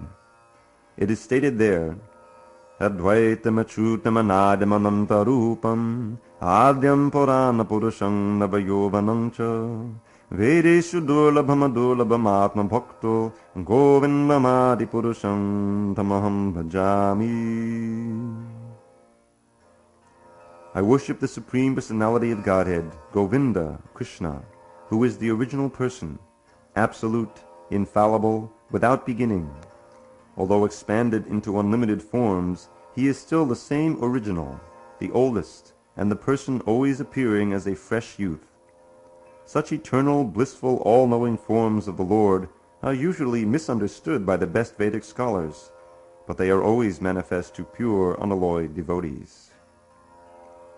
It is also stated in Brahma Samhita 5.39, Rama dimudishakala niyamena tishtan nanavatar makarod bhuvaneshu kintu Krishnak swayam samabhavat padamak pumanyo govindamadi purusham tamaham bhajami. I worship the Supreme Personality of Godhead, Govinda, Krishna, who was always situated in various incarnations such as Rama, Nrsimha, and many sub-incarnations as well, but who is the original personality of Godhead known as Krishna, and who incarnates personally also. In the Vedas also it is said that the Lord, although one without a second, manifests himself in innumerable forms. He is like the Vaidurya stone, which changes color yet still remains one. All those multiforms are understood by the pure unalloyed devotees, but not by a simple study of the Vedas. Vedeshu durlabham adurlabham atma bhakto. Devotees like Arjuna are constant companions of the Lord, and whenever the Lord incarnates, the associate devotees also incarnate in order to serve the Lord in different capacities. Arjuna is one of these devotees, And in this verse it is understood that some millions of years ago, when Lord Krishna spoke the Bhagavad-Gītā to the sun god Vivaswan, Arjuna, in a different capacity, was also present. But the difference between the Lord and Arjuna is that the Lord remembered the incident, whereas Arjuna could not remember. That is the difference between the part and parcel living entity and the Supreme Lord. Although Arjuna is addressed herein as the mighty hero who could subdue the enemies, he is unable to recall what had happened in his various past births. Therefore, a living entity, however great he may be in the material estimation, can never equal the Supreme Lord. Anyone who is a constant companion of the Lord is certainly a liberated person, but he cannot be equal to the Lord. The Lord is described in the Brahma Samhita as infallible, achyuta, which means that he never forgets himself, even though he is in material contact. Therefore, the Lord and the living entity can never be equal in all respects, even if the living entity is as liberated as Arjuna. Although Arjuna is a devotee of the Lord, he sometimes forgets the nature of the Lord. But by the divine grace, a devotee can at once understand the infallible condition of the Lord, whereas a non-devotee or a demon cannot understand this transcendental nature. Consequently, these descriptions in the Gita cannot be understood by demonic brains. Krishna remembered acts which were performed by him millions of years before, but Arjuna could not, despite the fact that both Krishna and Arjuna are eternal in nature. We may also note herein that a living entity forgets everything due to his change of body, but the Lord remembers because he does not change his Satchidananda body. He is Advaita, which means there is no distinction between his body and himself. Everything in relation to him is spirit, whereas the conditioned soul is different from his material body. And because the Lord's body and self are identical, his position is always different from that of the ordinary living entity, even when he descends to the material platform. The demons cannot adjust themselves to this transcendental nature of the Lord, which the Lord himself explains in the following verse. Text 6. Ajopi san nabhyatma bhutanam ishwaropi san bhakatin sam adhishtaya sambhavamyatma mayaya. Although I am unborn, and my transcendental body never deteriorates, and although I am the Lord of all living entities, I still appear in every millennium in my original transcendental form. Purport. The Lord has spoken about the peculiarity of his birth. Although he may appear like an ordinary person, he remembers everything of his many, many past births, whereas a common man cannot remember what he has done even a few hours before. If someone is asked what he did exactly at the same time one day earlier, it would be very difficult for a common man to answer immediately. He would surely have to dredge his memory to recall what he was doing exactly at the same time one day before. And yet, men often dare to claim to be God or Krishna. One should not be misled by such meaningless claims. Then again, the Lord explains his prakriti or his form. Prakriti means nature as well as sarup or one's own form.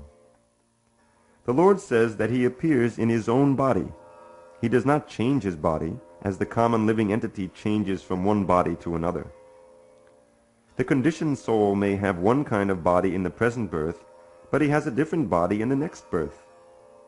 In the material world, the living entity has no fixed body, but transmigrates from one body to another. The Lord, however, does not do so. Whenever he appears, he does so in the same original body by his internal potency. In other words, Krishna appears in this material world in his original eternal form, with two hands holding a flute. He appears exactly in his eternal body, uncontaminated by this material world. Although he appears in the same transcendental body and is Lord of the universe, it still appears that he takes his birth like an ordinary living entity. And although his body does not deteriorate like a material body, it still appears that Lord Krishna grows from childhood to boyhood and from boyhood to youth. But, astonishingly enough, he never ages beyond youth. At the time of the battle of Kurukshetra, he had many grandchildren at home.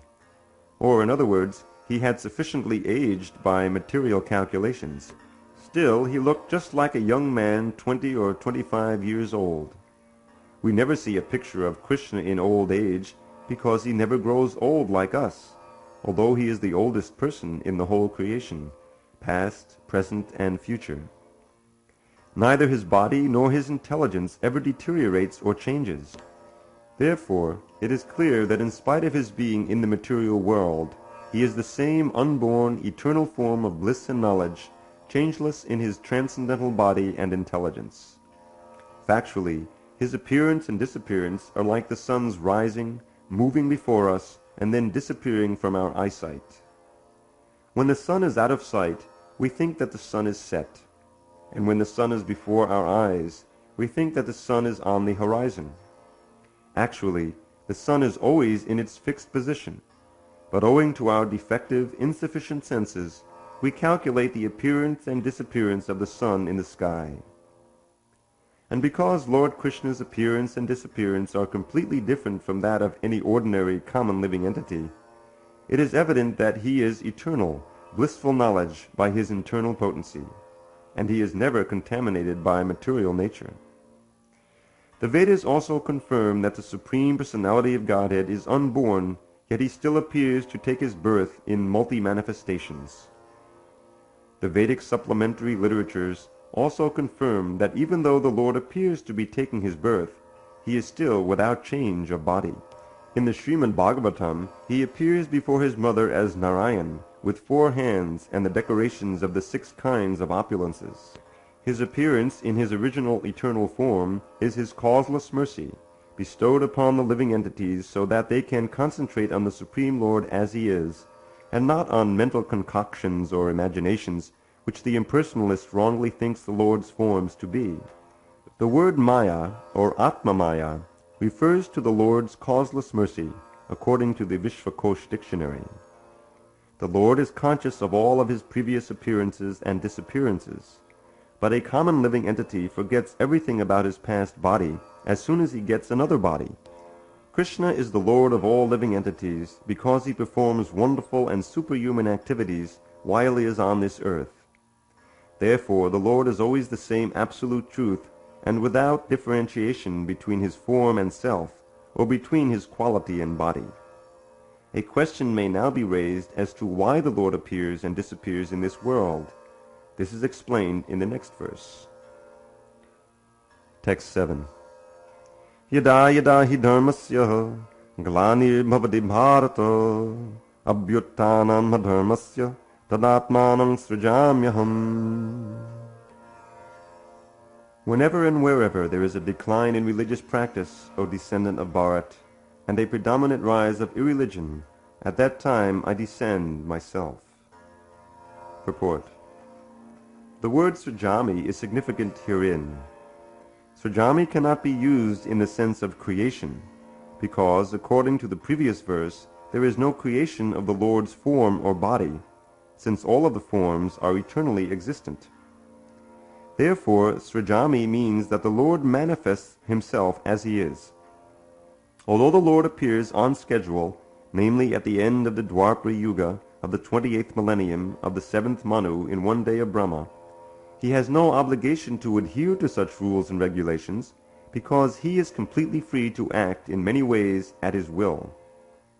He therefore appears by his own will whenever there is a predominance of irreligiosity and a disappearance of true religion.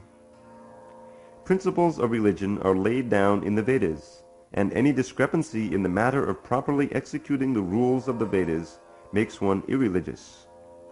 In the Bhagavatam it is stated that such principles are the laws of the Lord. Only the Lord can manufacture a system of religion. The Vedas are also accepted as originally spoken by the Lord himself to Brahma from within his heart. Therefore the principles of Dharma, or religion, are the direct orders of the Supreme Personality of Godhead. Dharmam tu sakshad bhagavat pranitam. These principles are clearly indicated throughout the Bhagavad-Gītā.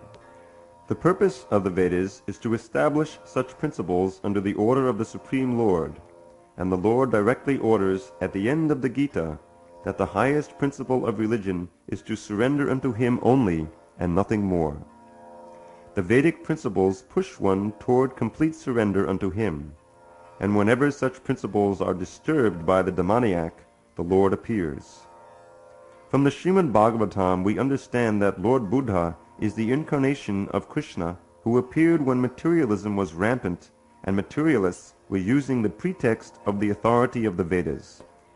Although in the Vedas there are certain restrictive rules and regulations regarding animal sacrifice for particular purposes, people of demoniac tendencies still took animal sacrifice without reference to the Vedic principles.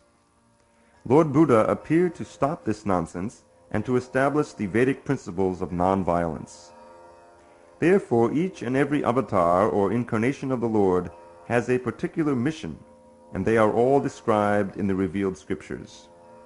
No one should be accepted as an avatar unless he is referred to by scriptures. It is not a fact that the Lord appears only on Indian soil. He can manifest himself anywhere and everywhere, and whenever he desires to appear. In each and every incarnation, he speaks as much about religion as can be understood by the particular people under their particular circumstances. But the mission is the same, to lead people to God consciousness and obedience to the principles of religion. Sometimes he descends personally, and sometimes he sends his bona fide representative in the form of his son or servant, or himself in some disguised form. The principles of the Bhagavad-Gītā were spoken to Arjuna, and for that matter to other highly elevated persons, because he was highly advanced compared to ordinary persons in other parts of the world. 2 + 2 = 4 is a mathematical principle that is true in the beginner's arithmetic class and in the advanced class as well. Still, there are higher and lower mathematics. In all incarnations of the Lord, therefore, the same principles are taught, but they appear to be higher and lower in varied circumstances. The higher principles of religion begin with the acceptance of the 4 orders and the 4 statuses of social life, as will be explained later. The whole purpose of the mission of incarnations is to arouse Krishna consciousness everywhere. Such consciousness is manifest and non-manifest only under different circumstances. Text 8. Paritranaya sadhunaham vinashaya cha dushkritam dharma samsthapanataya sambhavami yuge yuge. To deliver the pious and to annihilate the miscreants, as well as to re-establish the principles of religion, I myself appear millennium after millennium. Purport. According to Bhagavad-Gītā, a sadhu or holy man is a man in Krishna consciousness.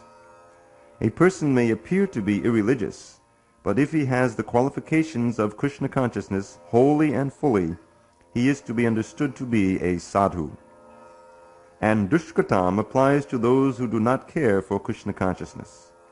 Such miscreants, or dushkritam, are described as foolish and the lowest of mankind, even though they may be decorated with mundane education, whereas a person who is 100% engaged in Krishna consciousness is accepted as a sadhu, even though such a person may be neither learned nor well-cultured. As far as the atheistic are concerned, it is not necessary for the Supreme Lord to appear as he is to destroy them, as he did with the demons Ravana and Kamsa. The Lord has many agents who are quite competent to vanquish demons. But the Lord especially descends to appease his unalloyed devotees, who are always harassed by the demoniac. The demon harasses the devotee, even though the latter may happen to be his kin. Although Prahlad Maharaj was the son of Hiranyakashipu, he was nonetheless persecuted by his father. Although Devaki, the mother of Krishna, was the sister of Kamsa, she and her husband Vasudeva were persecuted only because Krishna was to be born of them. So Lord Krishna appeared primarily to deliver Devaki rather than to kill Kamsa, but both were performed simultaneously. Therefore it is said here that to deliver the devotee and vanquish the demon miscreants, the Lord appears in different incarnations. In the Chaitanya Charitamrita of Krishnadas Kaviraj, the following verses, Madhya Lila 20, 263 to 264, summarize these principles of incarnation. Srishti hetu ye murti prapanche avatare, se Ishwar murti avatara nama dhare, mayatita paravyome sabara avastan, vishwe avatari dhare avatar nam. The avatar or incarnation of Godhead descends from the kingdom of God for material manifestation, and the particular form of the personality of Godhead who so descends is called an incarnation or avatar. Such incarnations are situated in the spiritual world, the kingdom of God. When they descend to the material creation, they assume the name avatar. There are various kinds of avatars, such as Purusha avatars, Guna avatars, Leela avatars, Shakyavesh avatars, Manvantara avatars, and Yuga avatars, all appearing on schedule all over the universe. But Lord Krishna is the primeval Lord, the fountainhead of all avatars. Lord Sri Krishna descends for the specific purpose of mitigating the anxieties of the pure devotees, who are very anxious to see him in his original Vrindavan pastimes. Therefore, the prime purpose of the Krishna avatar is to satisfy his unalloyed devotees. The Lord says that he incarnates himself in every millennium. This indicates that he incarnates also in the age of Kali. As stated in the Srimad Bhagavatam, the incarnation in the age of Kali is Lord Chaitanya Mahaprabhu, who spread the worship of Krishna by the Sankirtan movement, congregational chanting of the holy names, and spread Krishna consciousness throughout India.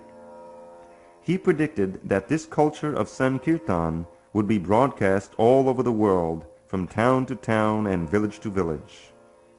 Lord Chaitanya, as the incarnation of Krishna, the personality of Godhead, is described secretly but not directly in the confidential parts of the revealed scriptures, such as the Upanishads, Mahabharata, and Bhagavatam. The devotees of Lord Krishna are very much attracted by the Sankirtan movement of Lord Chaitanya. This avatar of the Lord does not kill the miscreants, but delivers them by his causeless mercy. Text 9. Janma karma cha me divyam evam hyo veti tattvataha jaktva deham punar janma naiti mameti sojuna. One who knows the transcendental nature of my appearance and activities does not, upon leaving the body, take his birth again in this material world, but attains my eternal abode, O Arjuna. Purport. The Lord's descent from his transcendental abode is already explained in the 6th verse. One who can understand the truth of the appearance of the personality of Godhead is already liberated from material bondage, and therefore he returns to the kingdom of God immediately after quitting his present material body. Such liberation of the living entity from material bondage is not at all easy. The impersonalists and the yogis attain liberation only after much trouble and many births. Even then, the liberation they achieve, merging into the impersonal Brahmajyoti of the Lord, is only partial, and there is the risk of returning to this material world. But the devotee, simply by understanding the transcendental nature of the body and activities of the Lord, attains the abode of the Lord after ending this body, and does not run the risk of returning to this material world. In the Brahma Samhita 5.33, it is stated that the Lord has many forms and incarnations. Advaitam achyutam anadim anantarupam. Although there are many transcendental forms of the Lord, they are still one and the same Supreme Personality of Godhead. One has to understand this fact with conviction, although it is incomprehensible to mundane scholars and empiric philosophers. As stated in the Vedas, Purusha Bodhini Upanishad, Eko Devo Nityalilanurakto Bhakta Vyapi Ridyantaratma. The one Supreme Personality of Godhead is eternally engaged in many transcendental forms in relationships with his unalloyed devotees. This Vedic version is confirmed in this verse of the Gita personally by the Lord. He who accepts this truth on the strength of the authority of the Vedas and of the Supreme Personality of Godhead, and who does not waste time in philosophical speculations, attains the highest perfectional stage of liberation. Simply by accepting this truth on faith, one can, without a doubt, attain liberation. The Vedic version, Tat Tvamasi, is actually applied in this case. Anyone who understands Lord Krishna to be the Supreme, or who says unto the Lord, "You are the same Supreme Brahman, the personality of Godhead," is certainly liberated instantly, and consequently his entrance into the transcendental association of the Lord is guaranteed. In other words, such a faithful devotee of the Lord attains perfection, and this is confirmed by the following Vedic assertion. Tameva viditvati mrityumeti nanyak panta vidyate yanaya. One can attain the perfect stage of liberation from birth and death simply by knowing the Lord, the Supreme Personality of Godhead, and there is no other way to achieve this perfection. Shvetashvatara Upanishad 3.8. That there is no alternative means that anyone who does not understand Lord Krishna as the Supreme Personality of Godhead is surely in the mode of ignorance, and consequently he will not attain salvation simply, so to speak, by licking the outer surface of the bottle of honey, or by interpreting the Bhagavad Gita according to mundane scholarship. Such empiric philosophers may assume very important roles in the material world, but they are not necessarily eligible for liberation. Such puffed-up mundane scholars have to wait for the causeless mercy of the devotee of the Lord. One should therefore cultivate Krishna consciousness with faith and knowledge, and in this way attain perfection. Text 10. Vittaragam bhayakrodha manmaya mamupashvita bahavo jnana tapasa bhuta manbhavamagata. Being freed from attachment, fear, and anger, being fully absorbed in me, and taking refuge in me, many persons in the past became purified by knowledge of me, and thus they all attained transcendental love for me. Purport. As described above, it is very difficult for a person who is too materially affected to understand the personal nature of the Supreme Absolute Truth. Generally, people who are attached to the bodily conception of life are so absorbed in materialism that it is almost impossible for them to understand how the Supreme can be a person. Such materialists cannot even imagine that there is a transcendental body which is imperishable, full of knowledge, and eternally blissful. In the materialistic concept, the body is perishable, full of ignorance, and completely miserable. Therefore, people in general keep this same bodily idea in mind when they are informed of the personal form of the Lord. For such materialistic men, the form of the gigantic material manifestation is supreme. Consequently, they consider the Supreme to be impersonal. And because they are too materially absorbed, the conception of retaining their personality after liberation from matter frightens them. When they are informed that spiritual life is also individual and personal, they become afraid of becoming persons again, and so they naturally prefer a kind of merging into the impersonal void. Generally, they compare the living entities to the bubbles of the ocean, which merge into the ocean. That is the highest perfection of spiritual existence attainable without individual personality. This is a kind of fearful stage of life, devoid of perfect knowledge of spiritual existence. Furthermore, there are many persons who cannot understand spiritual existence at all.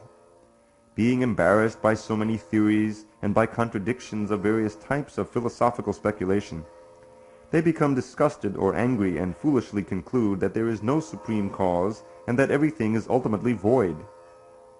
Such people are in a diseased condition of life. Some people are too materially attached and therefore do not give attention to spiritual life.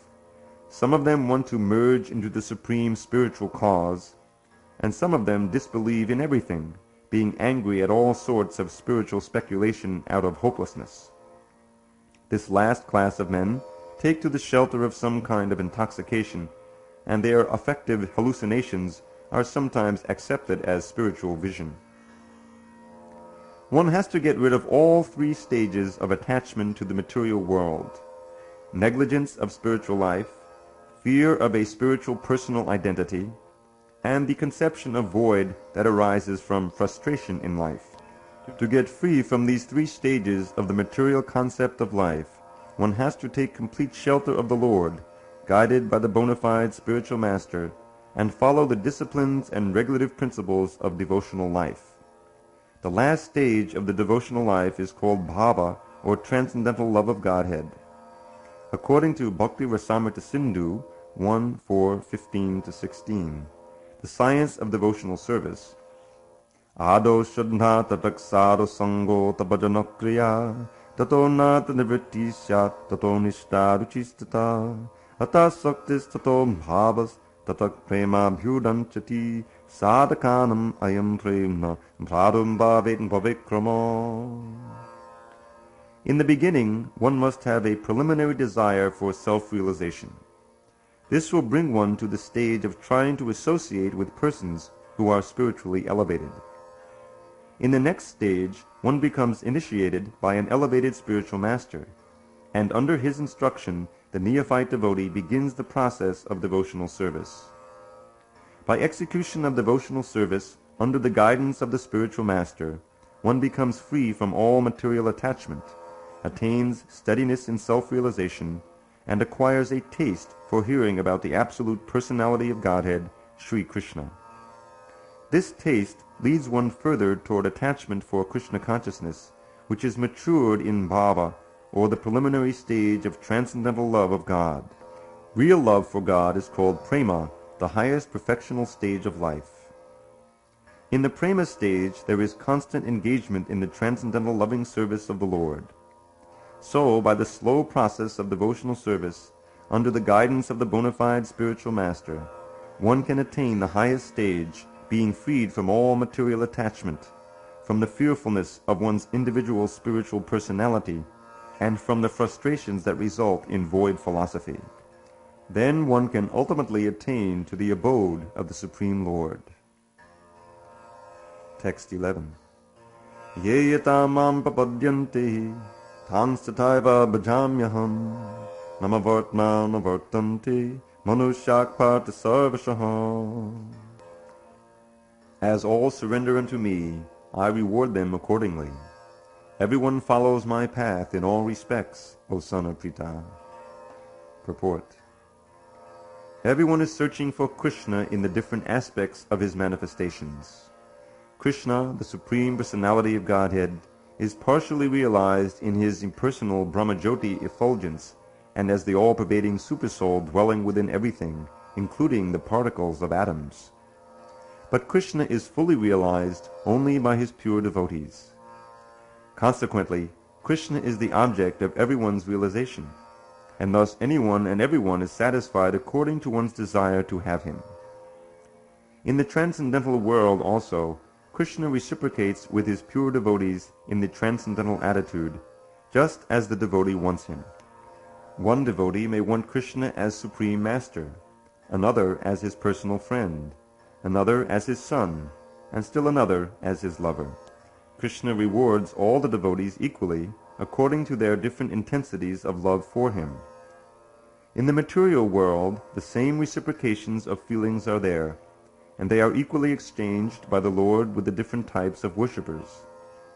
The pure devotees both here and in the transcendental abode associate with him in person, and are able to render personal service to the Lord, and thus derive transcendental bliss in his loving service. As for those who are impersonalists, and who want to commit spiritual suicide by annihilating the individual existence of the living entity, Krishna helps also by absorbing them into his effulgence. Such impersonalists do not agree to accept the eternal, blissful personality of Godhead. Consequently, they cannot relish the bliss of transcendental personal service to the Lord, having extinguished their individuality. Some of them, who are not firmly situated even in the impersonal existence, return to this material field to exhibit their dormant desires for activities. They are not admitted into the spiritual planets, but they are again given a chance to act on the material planets. For those who are fruitive workers, the Lord awards the desired results of their prescribed duties, as the Yajneshwar. And those who are yogis seeking mystic powers are awarded such powers. In other words, everyone is dependent for success upon his mercy alone, and all kinds of spiritual processes are but different degrees of success on the same path. Unless, therefore, one comes to the highest perfection of Krishna consciousness, all attempts remain imperfect, as stated in the Srimad Bhagavatam 2.3.10. Akama sarvakamo va mokshakama hudaradi tivrena bhakti yogena yajeta purusham param. Whether one is without desire, the condition of the devotees, or is desirous of all fruitive results, or is after liberation, one should with all efforts try to worship the Supreme Personality of Godhead for complete perfection, culminating in Krishna consciousness. Text 12. Akankshanta karmanang siddhim yajandehi yadevata chipram himanushe loke siddhir bhavati karmaja.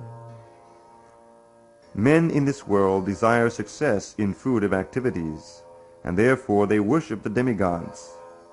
Quickly, of course, men get results from fruitive work in this world. Purport. There is a great misconception about the gods or demigods of this material world, and men of less intelligence, although passing as great scholars, take these demigods to be various forms of the Supreme Lord. Actually, the demigods are not different forms of God, but they are God's different parts and parcels. God is one, and the parts and parcels are many. The Vedas say, Nityo Nityanaham, God is one. Ishvarak Parama Krishna, the Supreme God is one, Krishna, and the demigods are delegated with powers to manage this material world. These demigods are all living entities, Nityanam, with different grades of material power. They cannot be equal to the Supreme God, Narayan, Vishnu, or Krishna. Anyone who thinks that God and the demigods are on the same level is called an atheist or Pashandi. Even the great demigods like Brahma and Shiva cannot be compared to the Supreme Lord. In fact, the Lord is worshipped by demigods such as Brahma and Shiva, Shivavadin Chinutam. Yet curiously enough, there are many human leaders who are worshipped by foolish men under the misunderstanding of anthropomorphism or zoomorphism. Ihadevata denotes a powerful man or demigod of this material world. But Narayan, Vishnu, or Krishna, the Supreme Personality of Godhead, does not belong to this world. He is above, or transcendental to, material creation. Even Sripad Shankaracharya, the leader of the impersonalists, maintains that Narayan, or Krishna, is beyond this material creation. However, foolish people, Vritta-jnana, worship the demigods because they want immediate results. They get the results, but do not know that results so obtained are temporary and are meant for less intelligent persons. The intelligent person is in Krishna consciousness, and he has no need to worship the paltry demigods for some immediate temporary benefit. The demigods of this material world, as well as their worshippers, will vanish with the annihilation of this material world. The boons of the demigods are material and temporary. Both the material worlds and their inhabitants, including the demigods and their worshippers, are bubbles in the cosmic ocean. In this world, however, human society is mad after temporary things such as the material opulence of possessing land, family, and enjoyable paraphernalia. To achieve such temporary things, people worship the demigods or powerful men in human society. If a man gets some ministership in the government by worshipping a political leader, he considers that he has achieved a great boon. All of them are therefore kowtowing to the so-called leaders or big guns in order to achieve temporary boons, and they indeed achieve such things. Such foolish men are not interested in Krishna consciousness for the permanent solution to the hardships of material existence. They are all after sense enjoyment, and to get a little facility for sense enjoyment, they are attracted to worship empowered living entities known as demigods. This verse indicates that people are rarely interested in Krishna consciousness. They are mostly interested in material enjoyment, and therefore they worship some powerful living entity. Text 13. Chaturvanyam maya srishtam gunakarma vibhagasaha tasya kartaram apimam vidya kartaram avyayam. According to the three modes of material nature and the work associated with them, the four divisions of human society are created by me. And although I am the creator of this system, you should know that I am yet the non-doer, being unchangeable. Purport. The Lord is the creator of everything.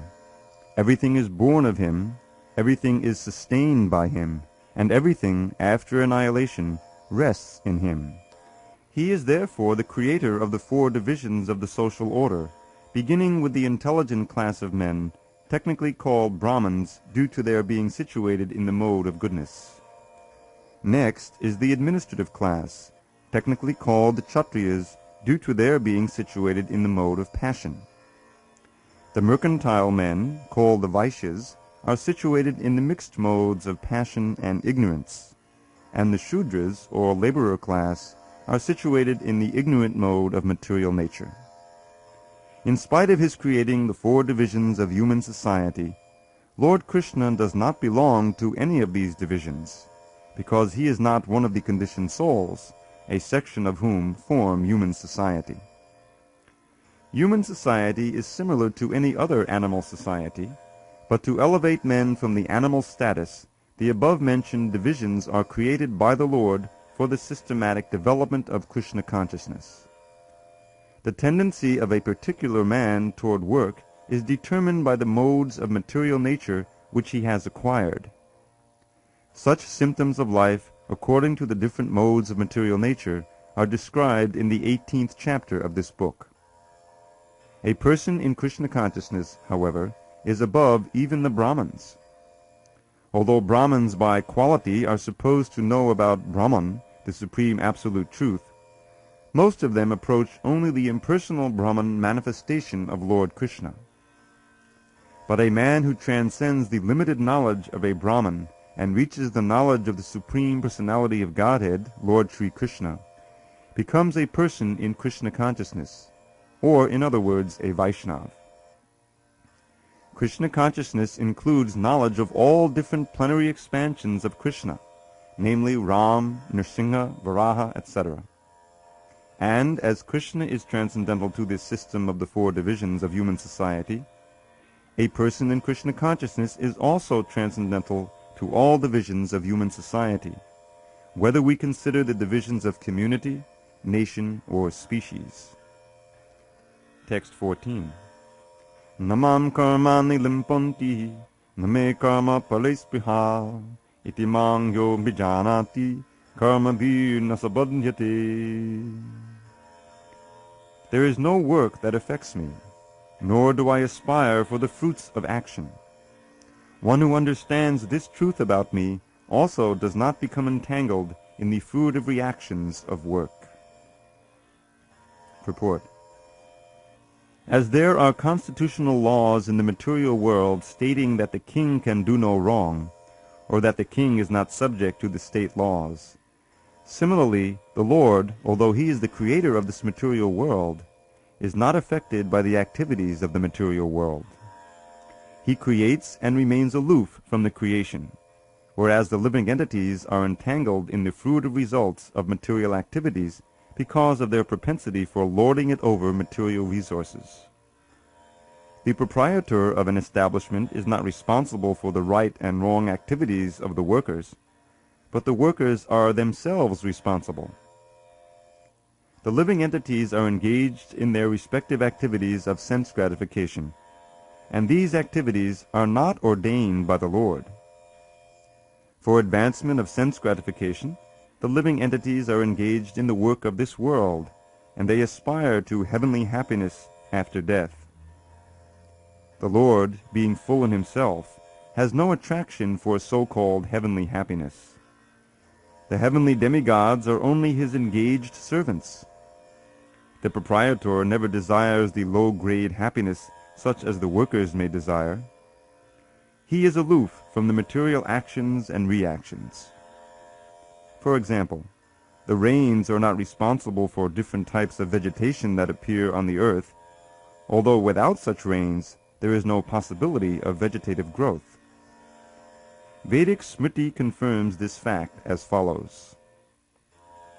Nimittamatram evaso srijyanam sarga karmani vadhanakarani bhuta yato vai srijya shaktayah. In the material creations, the Lord is only the supreme cause. The immediate cause is material nature, by which the cosmic manifestation is made visible. The created beings are of many varieties, such as the demigods, human beings, and lower animals, and all of them are subject to the reactions of their past good or bad activities. The Lord only gives them the proper facilities for such activities and the regulations of the modes of nature, but he is never responsible for their past and present activities. In the Vedanta Sutra 2.134, it is confirmed, Vaishamyanargrinyena sapikshatvat. The Lord is never partial to any living entity. The living entity is responsible for his own acts. The Lord only gives him facilities, through the agency of material nature, the external energy. Anyone who is fully conversant with all the intricacies of this law of karma, or fruitive activities, does not become affected by the results of his activities. In other words, the person who understands this transcendental nature of the Lord is an experienced man in Krishna consciousness, and thus he is never subjected to the laws of karma. One who does not know the transcendental nature of the Lord, and who thinks that the activities of the Lord are aimed at fruitive results, as are the activities of the ordinary living entities, certainly becomes entangled himself in fruitive reactions. But one who knows the supreme truth is a liberated soul fixed in Krishna consciousness. Text 15. Evam gyatva kritam karma bhurvai api mumukshubhihi guru karmaiva tasmatvam bhurvai purvataram kritam. All the liberated souls in ancient times acted with this understanding of my transcendental nature. Therefore, you should perform your duty following in their footsteps. Purport. There are two classes of men. Some of them are full of polluted material things within their hearts, and some of them are materially free. Krishna consciousness is equally beneficial for both of these persons. Those who are full of dirty things can take to the line of Krishna consciousness for a gradual cleansing process, following the regulative principles of devotional service. Those who are already cleansed of the impurities may continue to act in the same Krishna consciousness, so that others may follow their exemplary activities and thereby be benefited. Foolish persons or neophytes in Krishna consciousness often want to retire from activities without having knowledge of Krishna consciousness. Arjuna's desire to retire from activities on the battlefield was not approved by the Lord. One need only know how to act. To retire from the activities of Krishna consciousness and to sit aloof, making a show of Krishna consciousness, is less important than actually engaging in the field of activities for the sake of Krishna. Arjuna is here advised to act in Krishna consciousness, following in the footsteps of the Lord's previous disciples, such as the sun god Vivasvan, as mentioned herein before. The Supreme Lord knows all his past activities, as well as those of persons who acted in Krishna consciousness in the past. Therefore, he recommends the acts of the sun god, who learned this art from the Lord some millions of years before. All such students of Lord Krishna are mentioned here as past liberated persons engaged in the discharge of duties allotted by Krishna. Text 16. Kim karma karma karmeti kavayopyatra mohita tatte karma pravakshyami Yajñātva mokṣase shubhat. Even the intelligent are bewildered in determining what is action and what is inaction. Now I shall explain to you what action is, knowing which you shall be liberated from all misfortune. Purport. Action in Krishna consciousness has to be executed in accord with the examples of previous bona fide devotees. This is recommended in the 15th verse. Why such action should not be independent will be explained in the text to follow. To act in Krishna consciousness, one has to follow the leadership of authorized persons who are in a line of disciplic succession as explained in the beginning of this chapter. The system of Krishna consciousness was first narrated to the sun god. The sun god explained it to his son, Manu. Manu explained it to his son, Ikshvaku, and the system is current on this earth from that very remote time. Therefore, one has to follow in the footsteps of previous authorities in the line of disciplic succession. Otherwise, even the most intelligent men will be bewildered regarding the standard actions of Krishna consciousness. For this reason, the Lord decided to instruct Arjuna in Krishna consciousness directly. Because of the direct instruction of the Lord to Arjuna, anyone who follows in the footsteps of Arjuna is certainly not bewildered. It is said that one cannot ascertain the ways of religion simply by imperfect experimental knowledge. Actually, the principles of religion can only be laid down by the Lord himself. Dharmam tu sakshat bhagavat pranitam. Srimad Bhagavatam 6.319. No one can manufacture a religious principle by imperfect speculation. One must follow in the footsteps of great authorities like Brahma, Shiva, Narada, Manu, the Kumaras, Kapila, Prahlad, Bhishma, Shukadev Goswami, Yamaraj, Janaka, and Bali Maharaj.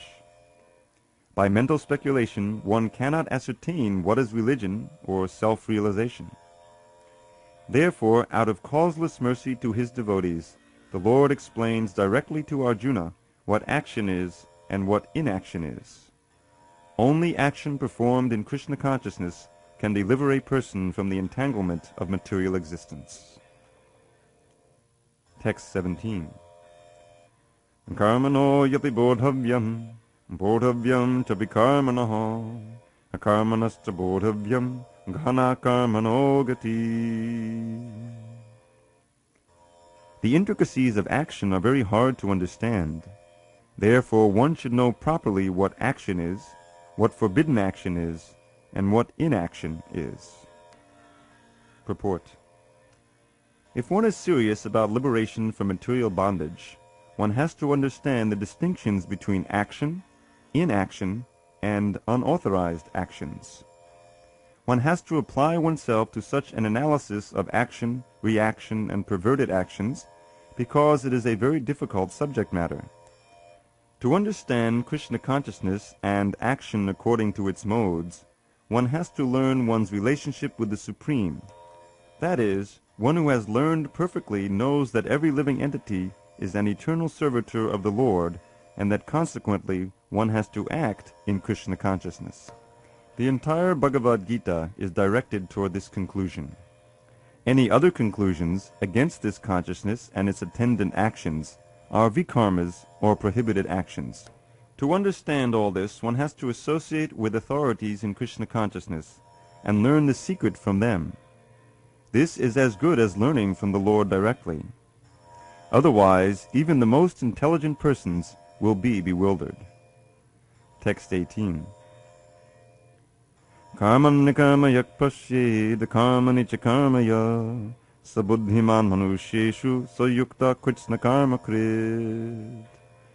One who sees inaction in action and action in inaction is intelligent among men, and he is in the transcendental position, although engaged in all sorts of activities. Purport. A person acting in Krishna consciousness is naturally free from the bonds of karma. His activities are all performed for Krishna. Therefore, he does not enjoy or suffer any of the effects of work.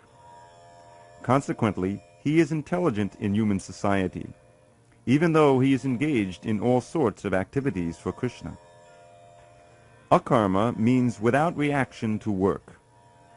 The impersonalist ceases fruitive activities out of fear, so that the resultant action may not be a stumbling block on the path of self-realization. But the personalist knows rightly his position as the eternal servitor of the Supreme Personality of Godhead. Therefore, he engages himself in the activities of Krishna consciousness. Because everything is done for Krishna, he enjoys only transcendental happiness in the discharge of this service. Those who are engaged in this process are known to be without desire for personal sense gratification. The sense of eternal servitorship to Krishna makes one immune to all sorts of reactionary elements of work. Text 19. Yasya sarve samarambhaha kama sankalpa varjita jnanagni dagna karmanam tamahu panditam buddha. One is understood to be in full knowledge whose every endeavor is devoid of desire for sense gratification. He is said by sages to be a worker for whom the reactions of work have been burned up by the fire of perfect knowledge. Purport. Only a person in full knowledge can understand the activities of a person in Krishna consciousness. Because the person in Krishna consciousness is devoid of all kinds of sense gratificatory propensities, it is to be understood that he has burned up the reactions of his work by perfect knowledge of his constitutional position as the eternal servitor of the Supreme Personality of Godhead. He is actually learned who has attained to such perfection of knowledge. Development of this knowledge of eternal servitorship to the Lord is compared to fire. Such a fire, once kindled, can burn up all kinds of reactions to work. Text 20. Jaktva karma palasangam nitya tripto nirashrayah karman nabhipavrittopi naiva kinchit karoti sa. Abandoning all attachment to the results of his activities, ever satisfied and independent, he performs no fruitive action, although engaged in all kinds of undertakings. Purport. This freedom from the bondage of actions is possible only in Krishna consciousness, when one is doing everything for Krishna. A Krishna-conscious person acts out of pure love for the Supreme Personality of Godhead, and therefore he has no attraction for the results of the action. He is not even attached to his personal maintenance, for everything is left to Krishna. Nor is he anxious to secure things, nor to protect things already in his possession. He does his duty to the best of his ability and leaves everything to Krishna. Such an unattached person is always free from the resultant reactions of good and bad. It is as though he were not doing anything. This is the sign of akarma, or actions without fruitive reactions. Any other action, therefore, devoid of Krishna consciousness, is binding upon the worker, and that is the real aspect of vikarma, as explained herein before. Text 21. Nirashi yata chittatma chaktasava parigraha shariram kevalam karma govannapnoti kilbisham. Such a man of understanding acts with mind and intelligence perfectly controlled, gives up all sense of proprietorship over his possessions, and acts only for the bare necessities of life. Thus working, he is not affected by sinful reactions. Purport. A Krishna-conscious person does not expect good or bad results in his activities. His mind and intelligence are fully controlled. He knows that because he is part and parcel of the Supreme, the part played by him, as a part and parcel of the whole, is not his own activity, but is only being done through him by the Supreme. When the hand moves, it does not move out of its own accord, but by the endeavor of the whole body. A Krishna-conscious person is always dovetailed with the Supreme Desire, for he has no desire for personal sense gratification. He moves exactly like a part of a machine. As a machine part requires oiling and cleaning for maintenance, so a Krishna-conscious man maintains himself by his work, just to remain fit for action in the transcendental loving service of the Lord. He is therefore immune to all the reactions of his endeavors. Like an animal, he has no proprietorship even over his own body. A cruel proprietor of an animal sometimes kills the animal in his possession, yet the animal does not protest. Nor does it have any real independence. A Krishna-conscious person, fully engaged in self-realization, has very little time to falsely possess any material object. For maintaining body and soul, he does not require unfair means of accumulating money. He does not, therefore, become contaminated by such material sins. He is free from all reactions to his actions. Text 22. Yadricchalabha santushto dvandvatito vimatsaraha samak siddhava siddhocha kritvapi nanibadyate.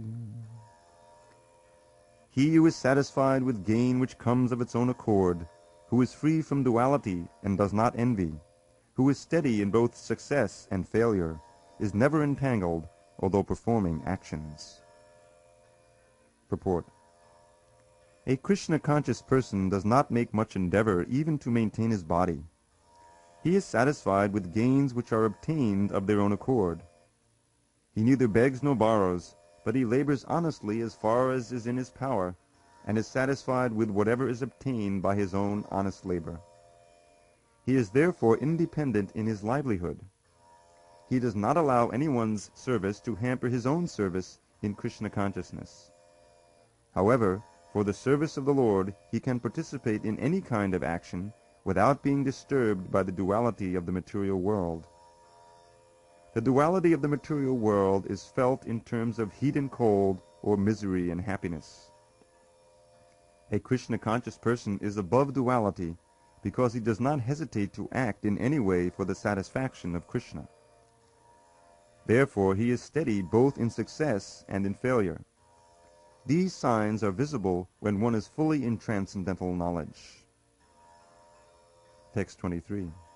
Agatasangasya muktasya jnanavastita cetasa yajnaya charata karma samagram pravaliyate. The work of a man who is unattached to the modes of material nature and who is fully situated in transcendental knowledge merges entirely into transcendence. Purport. Becoming fully Krishna-conscious, one is freed from all dualities and thus is freed from the contaminations of the material modes. He can become liberated because he knows his constitutional position in relationship with Krishna, and thus his mind cannot be drawn from Krishna consciousness. Consequently, whatever he does for Krishna, who is the primeval Vishnu. Therefore, all his works are technically sacrifices because sacrifice aims at satisfying the Supreme Person, Vishnu, or Krishna. The resultant reactions to all such work certainly merge into transcendence, and one does not suffer material effects. Text 24. Brahmapanam brahmahavir brahmagno brahmanahutam brahmaivatena gandhavyam brahmakarma samadhina. A person who is fully absorbed in Krishna consciousness is sure to attain the spiritual kingdom because of his full contribution to spiritual activities, in which the consummation is absolute and that which is offered is of the same spiritual nature. Purport. How activities in Krishna consciousness can lead one ultimately to the spiritual goal is described here. There are various activities in Krishna consciousness, and all of them will be described in the following verses. But for the present, just the principle of Krishna consciousness is described.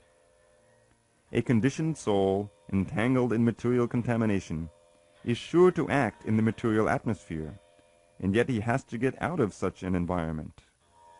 The process by which the conditioned soul can get out of the material atmosphere is Krishna consciousness. For example, a patient who is suffering from a disorder of the bowels due to overindulgence in milk products is cured by another milk product, namely curds. The materially absorbed conditioned soul can be cured by Krishna consciousness as set forth here in the Gita.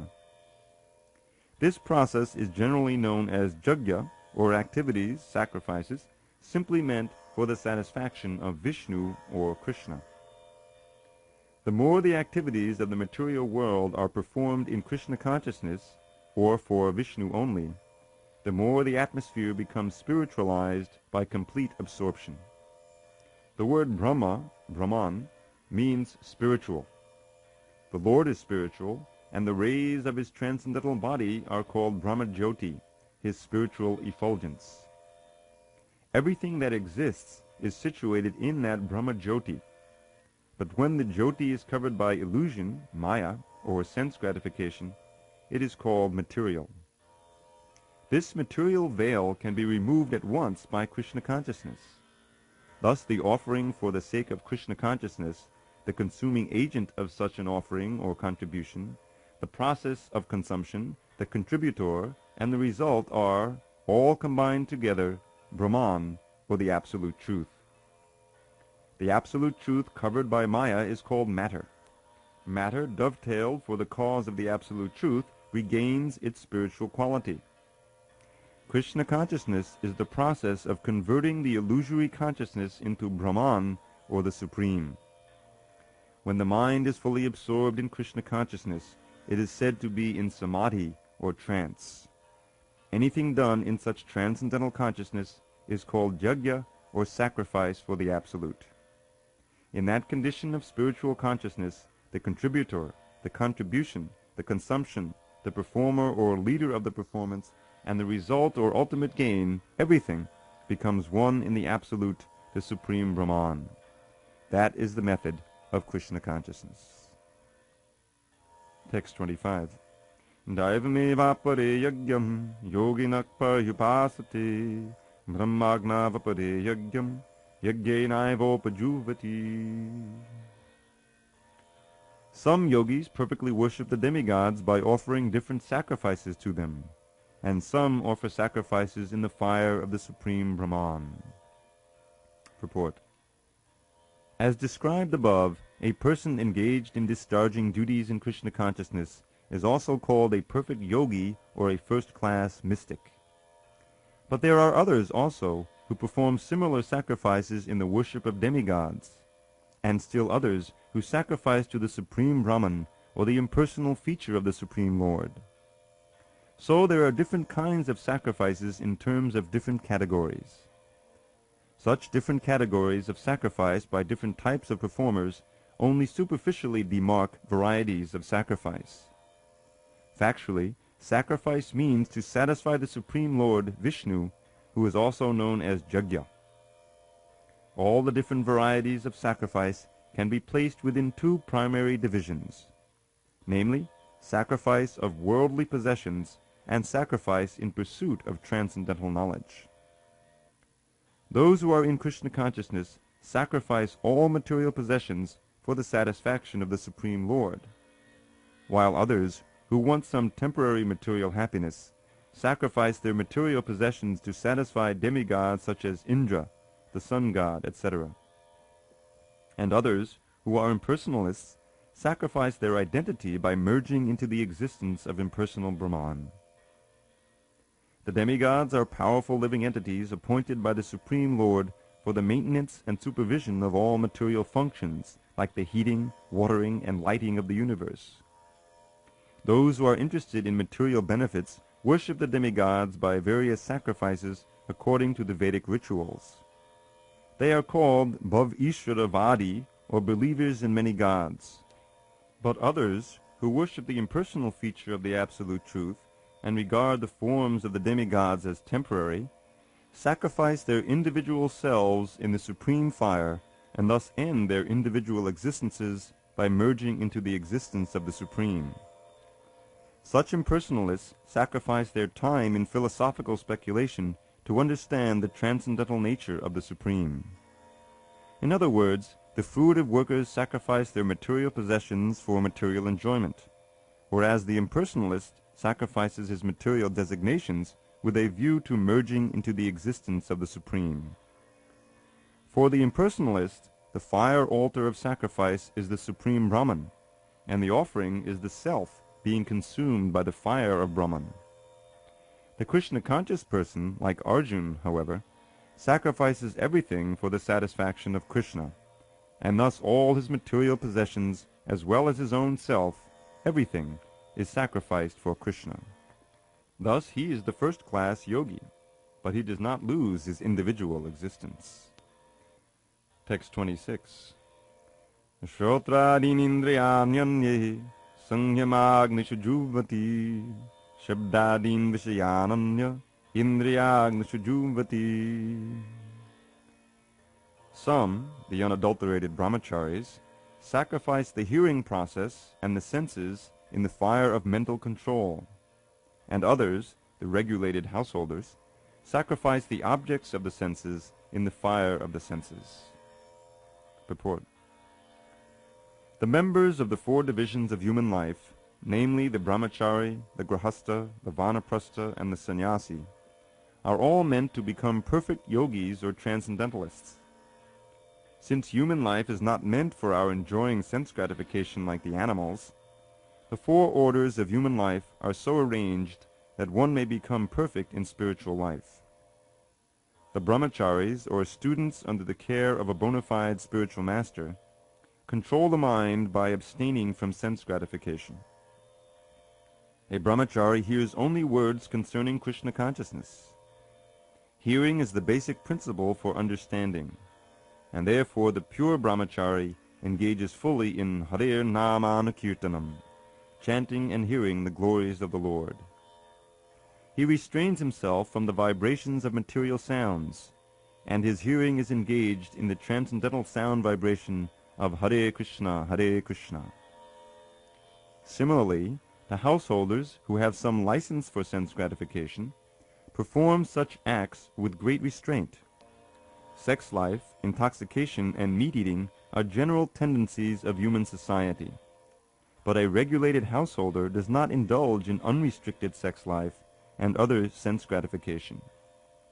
Marriage in the principles of religious life is therefore current in all civilized human society, because that is the way for restricted sex life. This restricted, unattached sex life is also a kind of yajna, because the restricted householder sacrifices his general tendency toward sense gratification for higher transcendental life. Text 27. Sarvanindriya karmani prana karmani chapare atma sangyama yogagno juvati jnana dipite. Others, who are interested in achieving self-realization through control of the mind and senses, offer the functions of all the senses and of the life breath as oblations into the fire of the controlled mind. Purport. The yoga system conceived by Patanjali is referred to herein. In the Yoga Sutra of Patanjali, the soul is called Pratyagatma and Paragatma. As long as the soul is attached to sense enjoyment, it is called Paragatma. But as soon as the same soul becomes detached from such sense enjoyment, it is called Pratyagatma. The soul is subjected to the functions of 10 kinds of air at work within the body, and this is perceived through the breathing system. The Patanjali system of yoga instructs one on how to control the functions of the body's air in a technical manner, so that ultimately all the functions of the air within become favorable for purifying the soul of material attachment. According to this yoga system, Pratyagatma is the ultimate goal. This Pratyagatma is withdrawn from activities in matter. The senses interact with the sense objects, like the ear for hearing, eyes for seeing, nose for smelling, tongue for tasting, and hand for touching, and all of them are thus engaged in activities outside the self. They are called the functions of the prana vayu. The apana vayu goes downwards, vyana vayu acts to shrink and expand, samana vayu adjusts equilibrium, udana vayu goes upwards, and when one is enlightened, one engages all these in searching for self-realization. Text 28. Dravya yajnastapo yajna yoga yajnastapare svadhyaya jnana yagyascha yatayak sanshita vrata.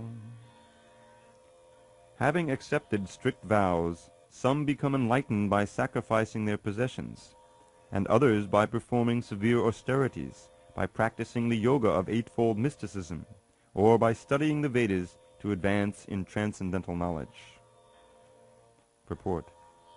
These sacrifices may be fitted into various divisions. There are persons who are sacrificing their possessions in the form of various kinds of charities. In India, the rich mercantile community, or princely orders, open various kinds of charitable institutions like Dharmashala, Annachetra, Atiti Shala, Anathalaya, and Vidyapit. In other countries, too, there are many hospitals, old-age homes, and similar charitable foundations meant for distributing food, education, and medical treatment free to the poor.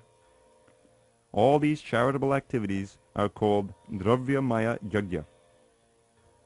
There are others who, for higher elevation in life or for promotion to higher planets within the universe, voluntarily accept many kinds of austerities such as Chandrayana and Chaturmasya.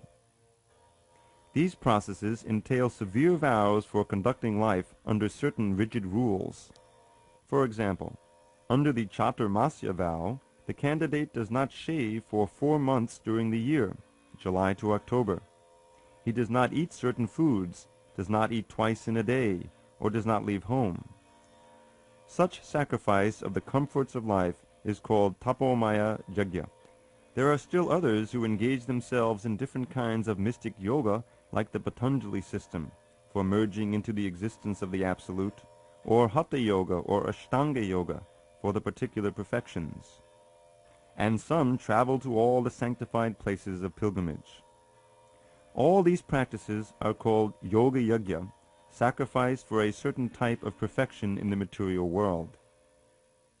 There are others who engage themselves in the studies of different Vedic literatures, specifically the Upanishads and Vedanta Sutras, or the Sankhya philosophy.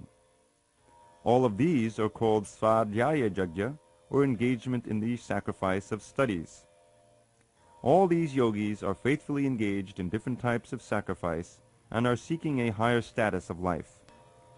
Krishna consciousness, however, is different from these, because it is the direct service of the Supreme Lord. Krishna consciousness cannot be attained by any of the above-mentioned types of sacrifice, but can be attained only by the mercy of the Lord and his bona fide devotees. Therefore, Krishna consciousness is transcendental. Text 29. Apane jumvati pranam, prane panam tatapare, pranapana-gati rudhnva, pranayama parayana, apare niyatahara, pranam praneshu juvati. Still others, who are inclined to the process of breath restraint to remain in trance, practice by offering the movement of the outgoing breath into the incoming, and the incoming breath into the outgoing, and thus at last remain in trance, stopping all breathing. Others, curtailing the eating process, offer the outgoing breath into itself as a sacrifice. Purport.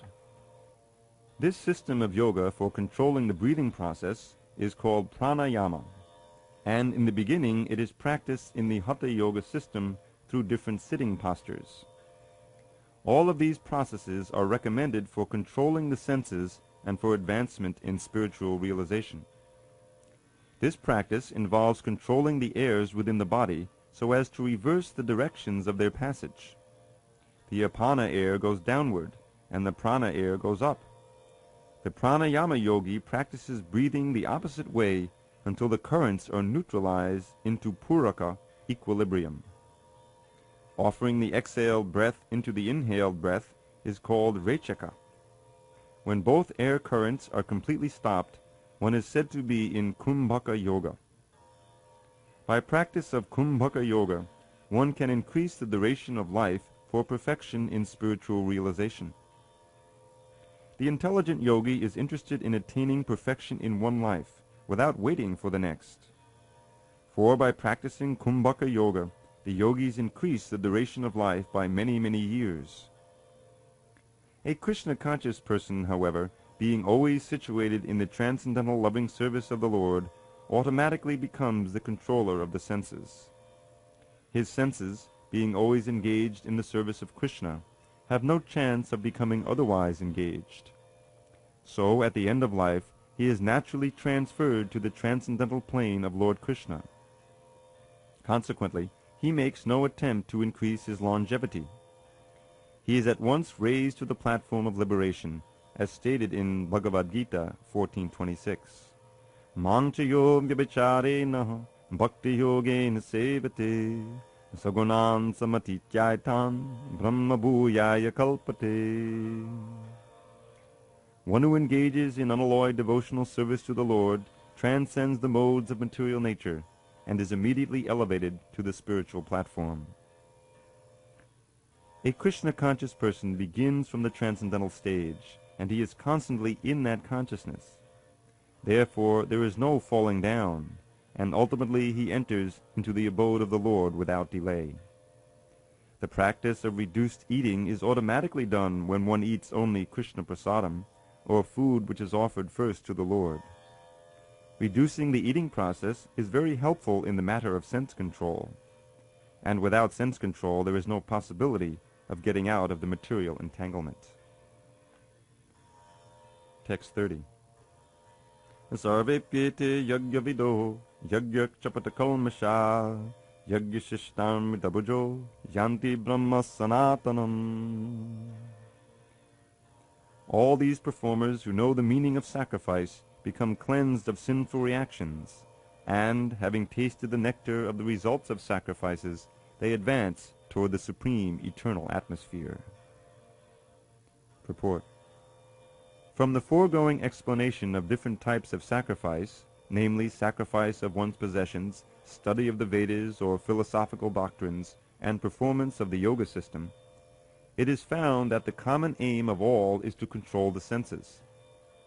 Sense gratification is the root cause of material existence.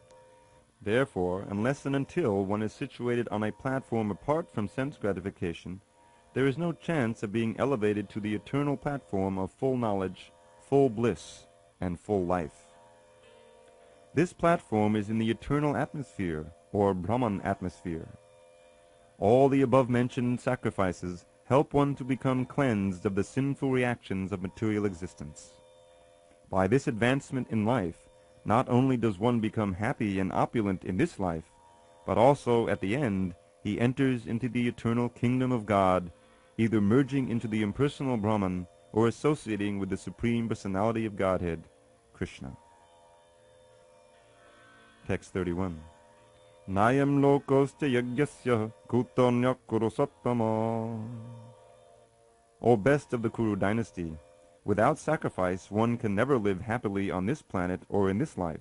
What then of the next? Purport.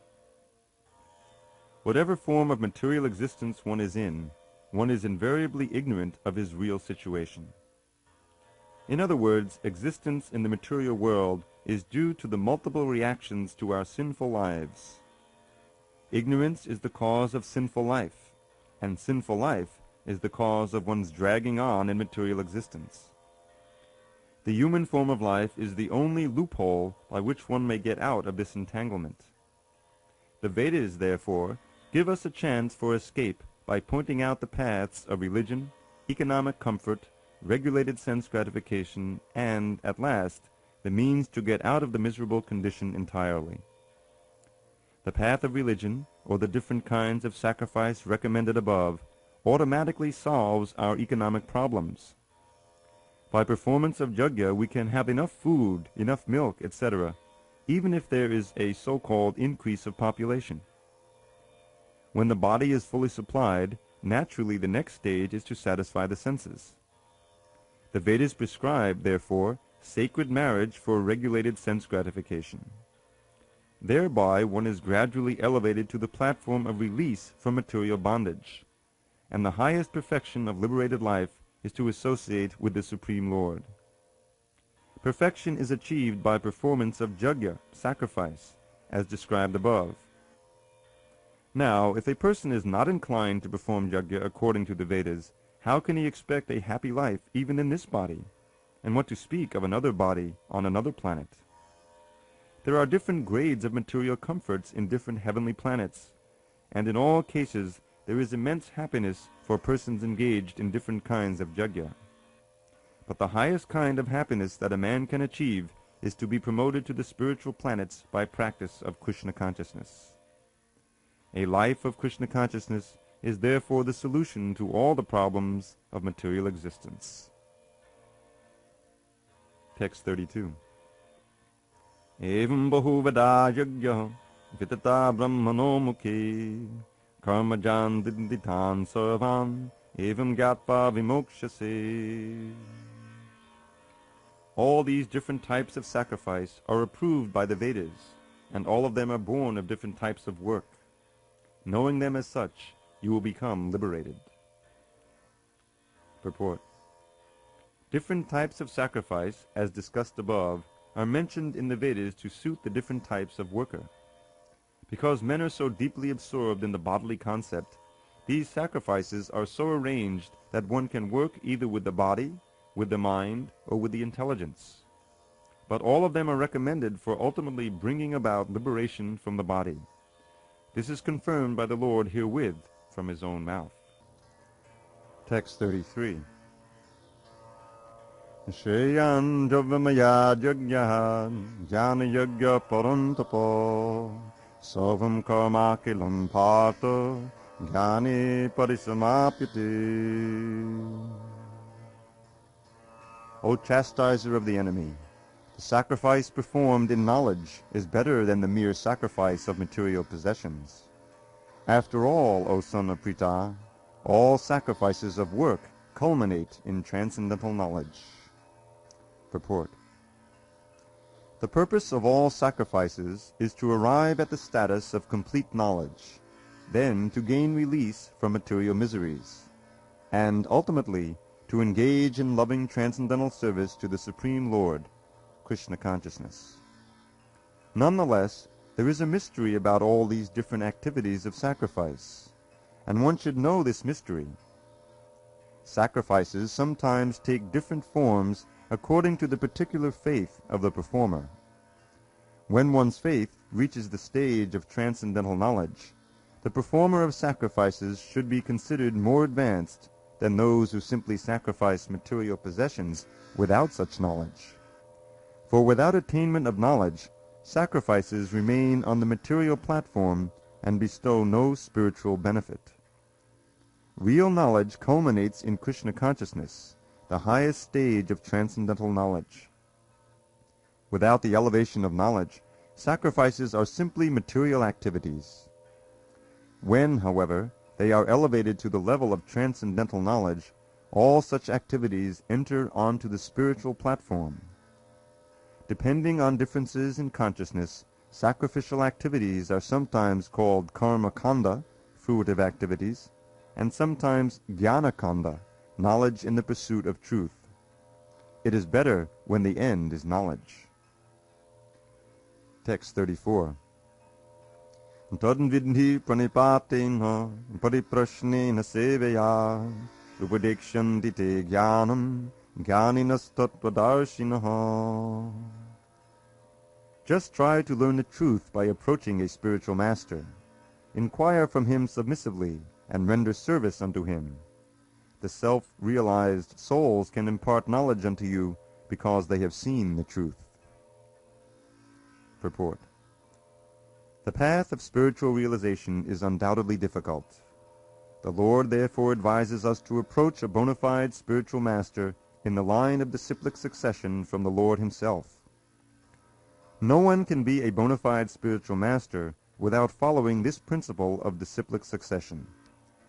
The Lord is the original spiritual master, and a person in the disciplic succession can convey the message of the Lord as it is to his disciple. No one can be spiritually realized by manufacturing his own process, as is the fashion of the foolish pretenders. The Bhagavatam 6.3.19 says, Dharmam tu sakshad bhagavat pranihitam. The path of religion is directly enunciated by the Lord. Therefore, mental speculation or dry arguments cannot help lead one to the right path. Nor by independent study of books of knowledge can one progress in spiritual life. One has to approach a bona fide spiritual master to receive the knowledge. Such a spiritual master should be accepted in full surrender, and one should serve the spiritual master like a menial servant, without false prestige. Satisfaction of the self-realized spiritual master is the secret of advancement in spiritual life. Inquiries and submission constitute the proper combination for spiritual understanding. Unless there is submission and service, inquiries from the learned spiritual master will not be effective. One must be able to pass the test of the spiritual master, and when he sees the genuine desire of the disciple, he automatically blesses the disciple with genuine spiritual understanding. In this verse, both blind following and absurd inquiries are condemned. Not only should one hear submissively from the spiritual master, but one must also get clear understanding from him in submission and service and inquiries. A bona fide spiritual master is by nature very kind toward the disciple. Therefore, when the student is submissive and is always ready to render service, the reciprocation of knowledge and inquiries becomes perfect. Text 35. Yagnatva na punarmoham evam yasasi pandava yen bhutan nisheshani drakshasyatman yato mayi. Having obtained real knowledge from a self-realized soul, you will never fall again into such illusion. For by this knowledge you will see that all living beings are but part of the Supreme, or, in other words, that they are mine. Purport. The result of receiving knowledge from a self-realized soul, or one who knows things as they are, is learning that all living beings are parts and parcels of the Supreme Personality of Godhead, Lord Sri Krishna. The sense of an existence separate from Krishna is called Maya. Ma, not, Ya, this. Some think that we have nothing to do with Krishna, that Krishna is only a great historical personality, and that the Absolute is the impersonal Brahman. Factually, as it is stated in the Bhagavad-Gītā, this impersonal Brahman is the personal effulgence of Krishna. Krishna, as the Supreme Personality of Godhead, is the cause of everything. In the Brahma-Samhita, it is clearly stated that Krishna is the Supreme Personality of Godhead, the cause of all causes. Even the millions of incarnations are only his different expansions.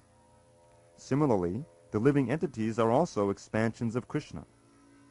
The Mayavadi philosophers wrongly think that Krishna loses his own separate existence in his many expansions. This thought is material in nature. We have experience in the material world that a thing, when fragmentally distributed, loses its own original identity. But the Mayavadi philosophers fail to understand that absolute means that 1 plus 1 is equal to 1, and that 1 minus 1 is also equal to 1. This is the case in the absolute world. For want of sufficient knowledge in the absolute science, we are now covered with illusion, and therefore we think that we are separate from Krishna. Although we are separated parts of Krishna, we are nevertheless not different from him. The bodily difference of the living entities is Maya, or not actual fact. We are all meant to satisfy Krishna. By Maya alone, Arjuna thought that the temporary bodily relationship with his kinsman was more important than his eternal spiritual relationship with Krishna. The whole teaching of the Gita is targeted toward this end, that a living being, as Krishna's eternal servitor, cannot be separated from Krishna, and his sense of being an identity apart from Krishna is called Maya. The living entities, as separate parts and parcels of the Supreme, have a purpose to fulfill. Having forgotten that purpose since time immemorial, they are situated in different bodies, as men, animals, demigods, etc.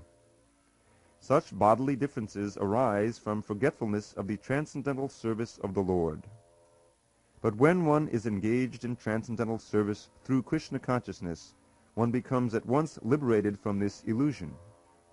One can acquire such pure knowledge only from the bona fide spiritual master, and thereby avoid the delusion that the living entity is equal to Krishna.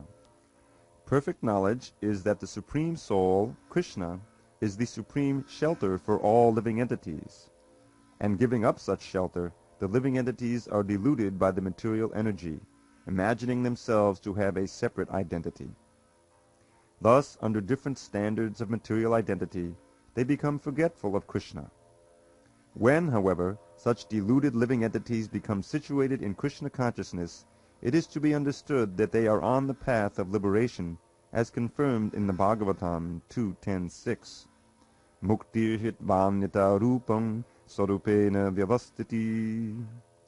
Liberation means to be situated in one's constitutional position as an eternal servitor of Krishna, Krishna consciousness.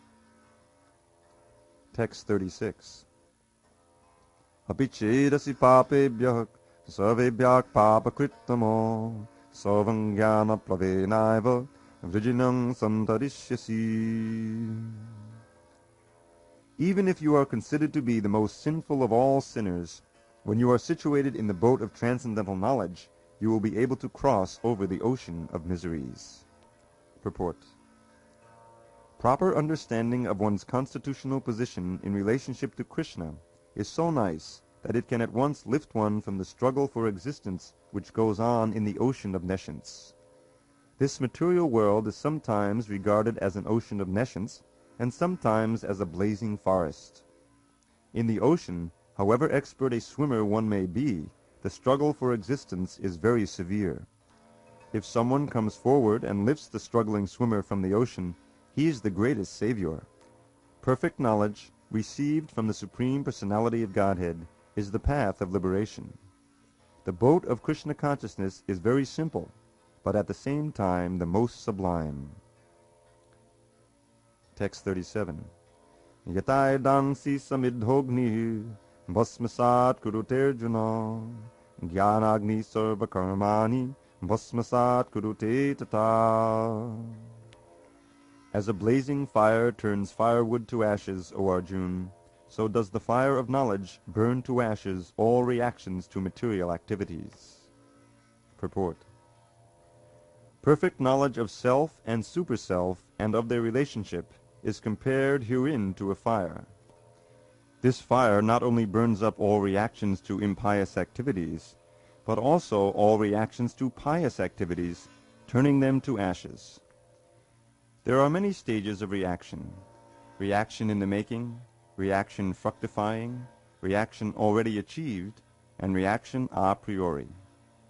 But knowledge of the constitutional position of the living entity burns everything to ashes. When one is in complete knowledge, all reactions, both a priori and a posteriori, are consumed. In the Vedas, Brihadaranyaka Upanishad 4.4.22, it is stated, Ubhe uhai vasha ete tadatyamrita sadha sadhuni. One overcomes both the pious and impious reactions of work. Text 38.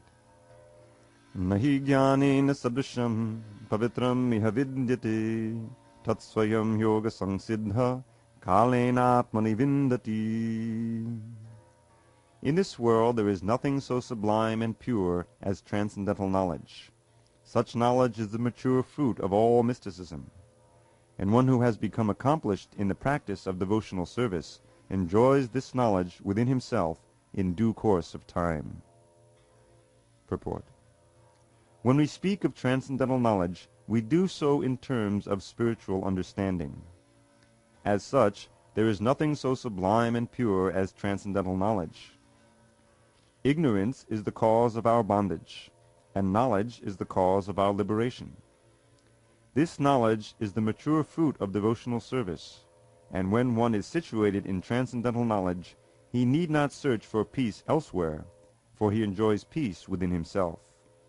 In other words, this knowledge and peace culminate in Krishna consciousness. That is the last word in the Bhagavad-Gītā. Text 39. Shraddha vallabhate jnanam tatparak sanghitendriyaha jnanam labdhva parang shantim achirenadhigacchati. A faithful man who is dedicated to transcendental knowledge and who subdues his senses is eligible to achieve such knowledge, and having achieved it, he quickly attains the supreme spiritual peace. Purport. Such knowledge in Krishna consciousness can be achieved by a faithful person who believes firmly in Krishna. One is called a faithful man who thinks that simply by acting in Krishna consciousness he can attain the highest perfection. This faith is attained by the discharge of devotional service and by chanting Hare Krishna, Krishna Krishna, Hare Hare, Hare Rama, Rama Rama, Hare Hare, which cleanses one's heart of all material dirt. Over and above this, one should control the senses. A person who is faithful to Krishna and who controls the senses can easily attain perfection in the knowledge of Krishna consciousness without delay. Text 40. Agyascha Sankshayatma vinashyati Nayam lokosti naparo Nosukam Sankshayatmanaha. But ignorant and faithless persons who doubt the revealed scriptures do not attain God consciousness. They fall down. For the doubting soul there is happiness neither in this world nor in the next. Purport. Out of many standard and authoritative revealed scriptures, the Bhagavad-Gītā is the best. Persons who are almost like animals have no faith in or knowledge of the standard revealed scriptures. And some, even though they have knowledge of or can cite passages from the revealed scriptures, have actually no faith in these words. And even though others may have faith in scriptures like Bhagavad-Gītā, they do not believe in or worship the personality of Godhead, Sri Krishna. Such persons cannot have any standing in Krishna consciousness. They fall down. Out of all the above-mentioned persons, those who have no faith and are always doubtful make no progress at all. Men without faith in God and His revealed word find no good in this world, nor in the next. For them there is no happiness whatsoever. One should therefore follow the principles of revealed scriptures with faith, and thereby be raised to the platform of knowledge. Only this knowledge will help one become promoted to the transcendental platform of spiritual understanding. In other words, doubtful persons have no status whatsoever in spiritual emancipation. One should therefore follow in the footsteps of great Acharyas who are in the disciplic succession, and thereby attain success. Text 41. Yoga samyasta karmanam jnanasam chinna sanshayam atmavantam karmani nibadhanti dhananjaya. One who acts in devotional service, renouncing the fruits of his actions, and whose doubts have been destroyed by transcendental knowledge, is situated factually in the self. Thus he is not bound by the reactions of work, O conqueror of riches. Purport. One who follows the instruction of the Bhagavad-Gītā, as it is imparted by the Lord, the personality of Godhead Himself, becomes free from all doubts by the grace of transcendental knowledge. He, as a part and parcel of the Lord, in full Krishna consciousness, is already established in self-knowledge. As such, he is undoubtedly above bondage to action. Text 42. Tasmad ajnana sambhutam hritstam jnanasinatmanaha chitvainam sanshayam yogam atistotishta bharata. Therefore the doubts which have arisen in your heart out of ignorance should be slashed by the weapon of knowledge. Armed with yoga, O Bharata, stand and fight. Purport. The yoga system instructed in this chapter is called Sanatana Yoga, or eternal activities performed by the living entity. This yoga has two divisions of sacrificial actions. One is called sacrifice of one's material possessions, and the other is called knowledge of self, which is pure spiritual activity. If sacrifice of one's material possessions is not dovetailed for spiritual realization, then such sacrifice becomes material. But one who performs such sacrifices with a spiritual objective, or in devotional service, makes a perfect sacrifice. When we come to spiritual activities, we find that these are also divided into two, namely, understanding of one's own self, or one's constitutional position, and the truth regarding the Supreme Personality of Godhead. One who follows the path of Bhagavad Gita as it is can very easily understand these two important divisions of spiritual knowledge. For him there is no difficulty in obtaining perfect knowledge of the self as part and parcel of the Lord. And such understanding is beneficial, for such a person can easily understand the transcendental activities of the Lord. In the beginning of this chapter, the transcendental activities of the Lord were discussed by the Supreme Lord himself. One who does not understand the instructions of the Gita is faithless, and is to be considered to be misusing the fragmental independence awarded to him by the Lord. In spite of such instructions, one who does not understand the real nature of the Lord as the eternal, blissful, all-knowing personality of Godhead is certainly fool number one. Ignorance can be removed by gradual acceptance of the principles of Krishna consciousness. Krishna consciousness is awakened by different types of sacrifices to the demigods, sacrifice to Brahman, sacrifice in celibacy, in household life, in controlling the senses, in practicing mystic yoga, in penance, in foregoing material possessions, in studying the Vedas, and in partaking of the social institution called Varnashram Dharma. All of these are known as sacrifice, and all of them are based on regulated action. But within all these activities, the important factor is self-realization. One who seeks that objective is the real student of Bhagavad Gita. But one who doubts the authority of Krishna falls back. One is therefore advised to study Bhagavad Gita or any other scripture under a bona fide spiritual master with service and surrender. A bona fide spiritual master is in the disciplic succession from time eternal, and he does not deviate at all from the instructions of the Supreme Lord as they were imparted millions of years ago to the Sun God, from whom the instructions of Bhagavad Gita have come down to the earthly kingdom.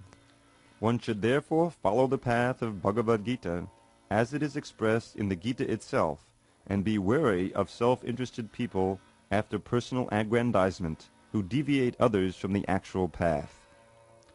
The Lord is definitely the Supreme Person, and his activities are transcendental. One who understands this is a liberated person from the very beginning of his study of Bhagavad Gita. Thus end the Bhaktivedanta purports to the 4th chapter of the Srimad Bhagavad Gita in the matter of transcendental knowledge. Thus end the Bhaktivedanta purports to the 4th chapter of the Srimad Bhagavad Gita in the matter of transcendental knowledge.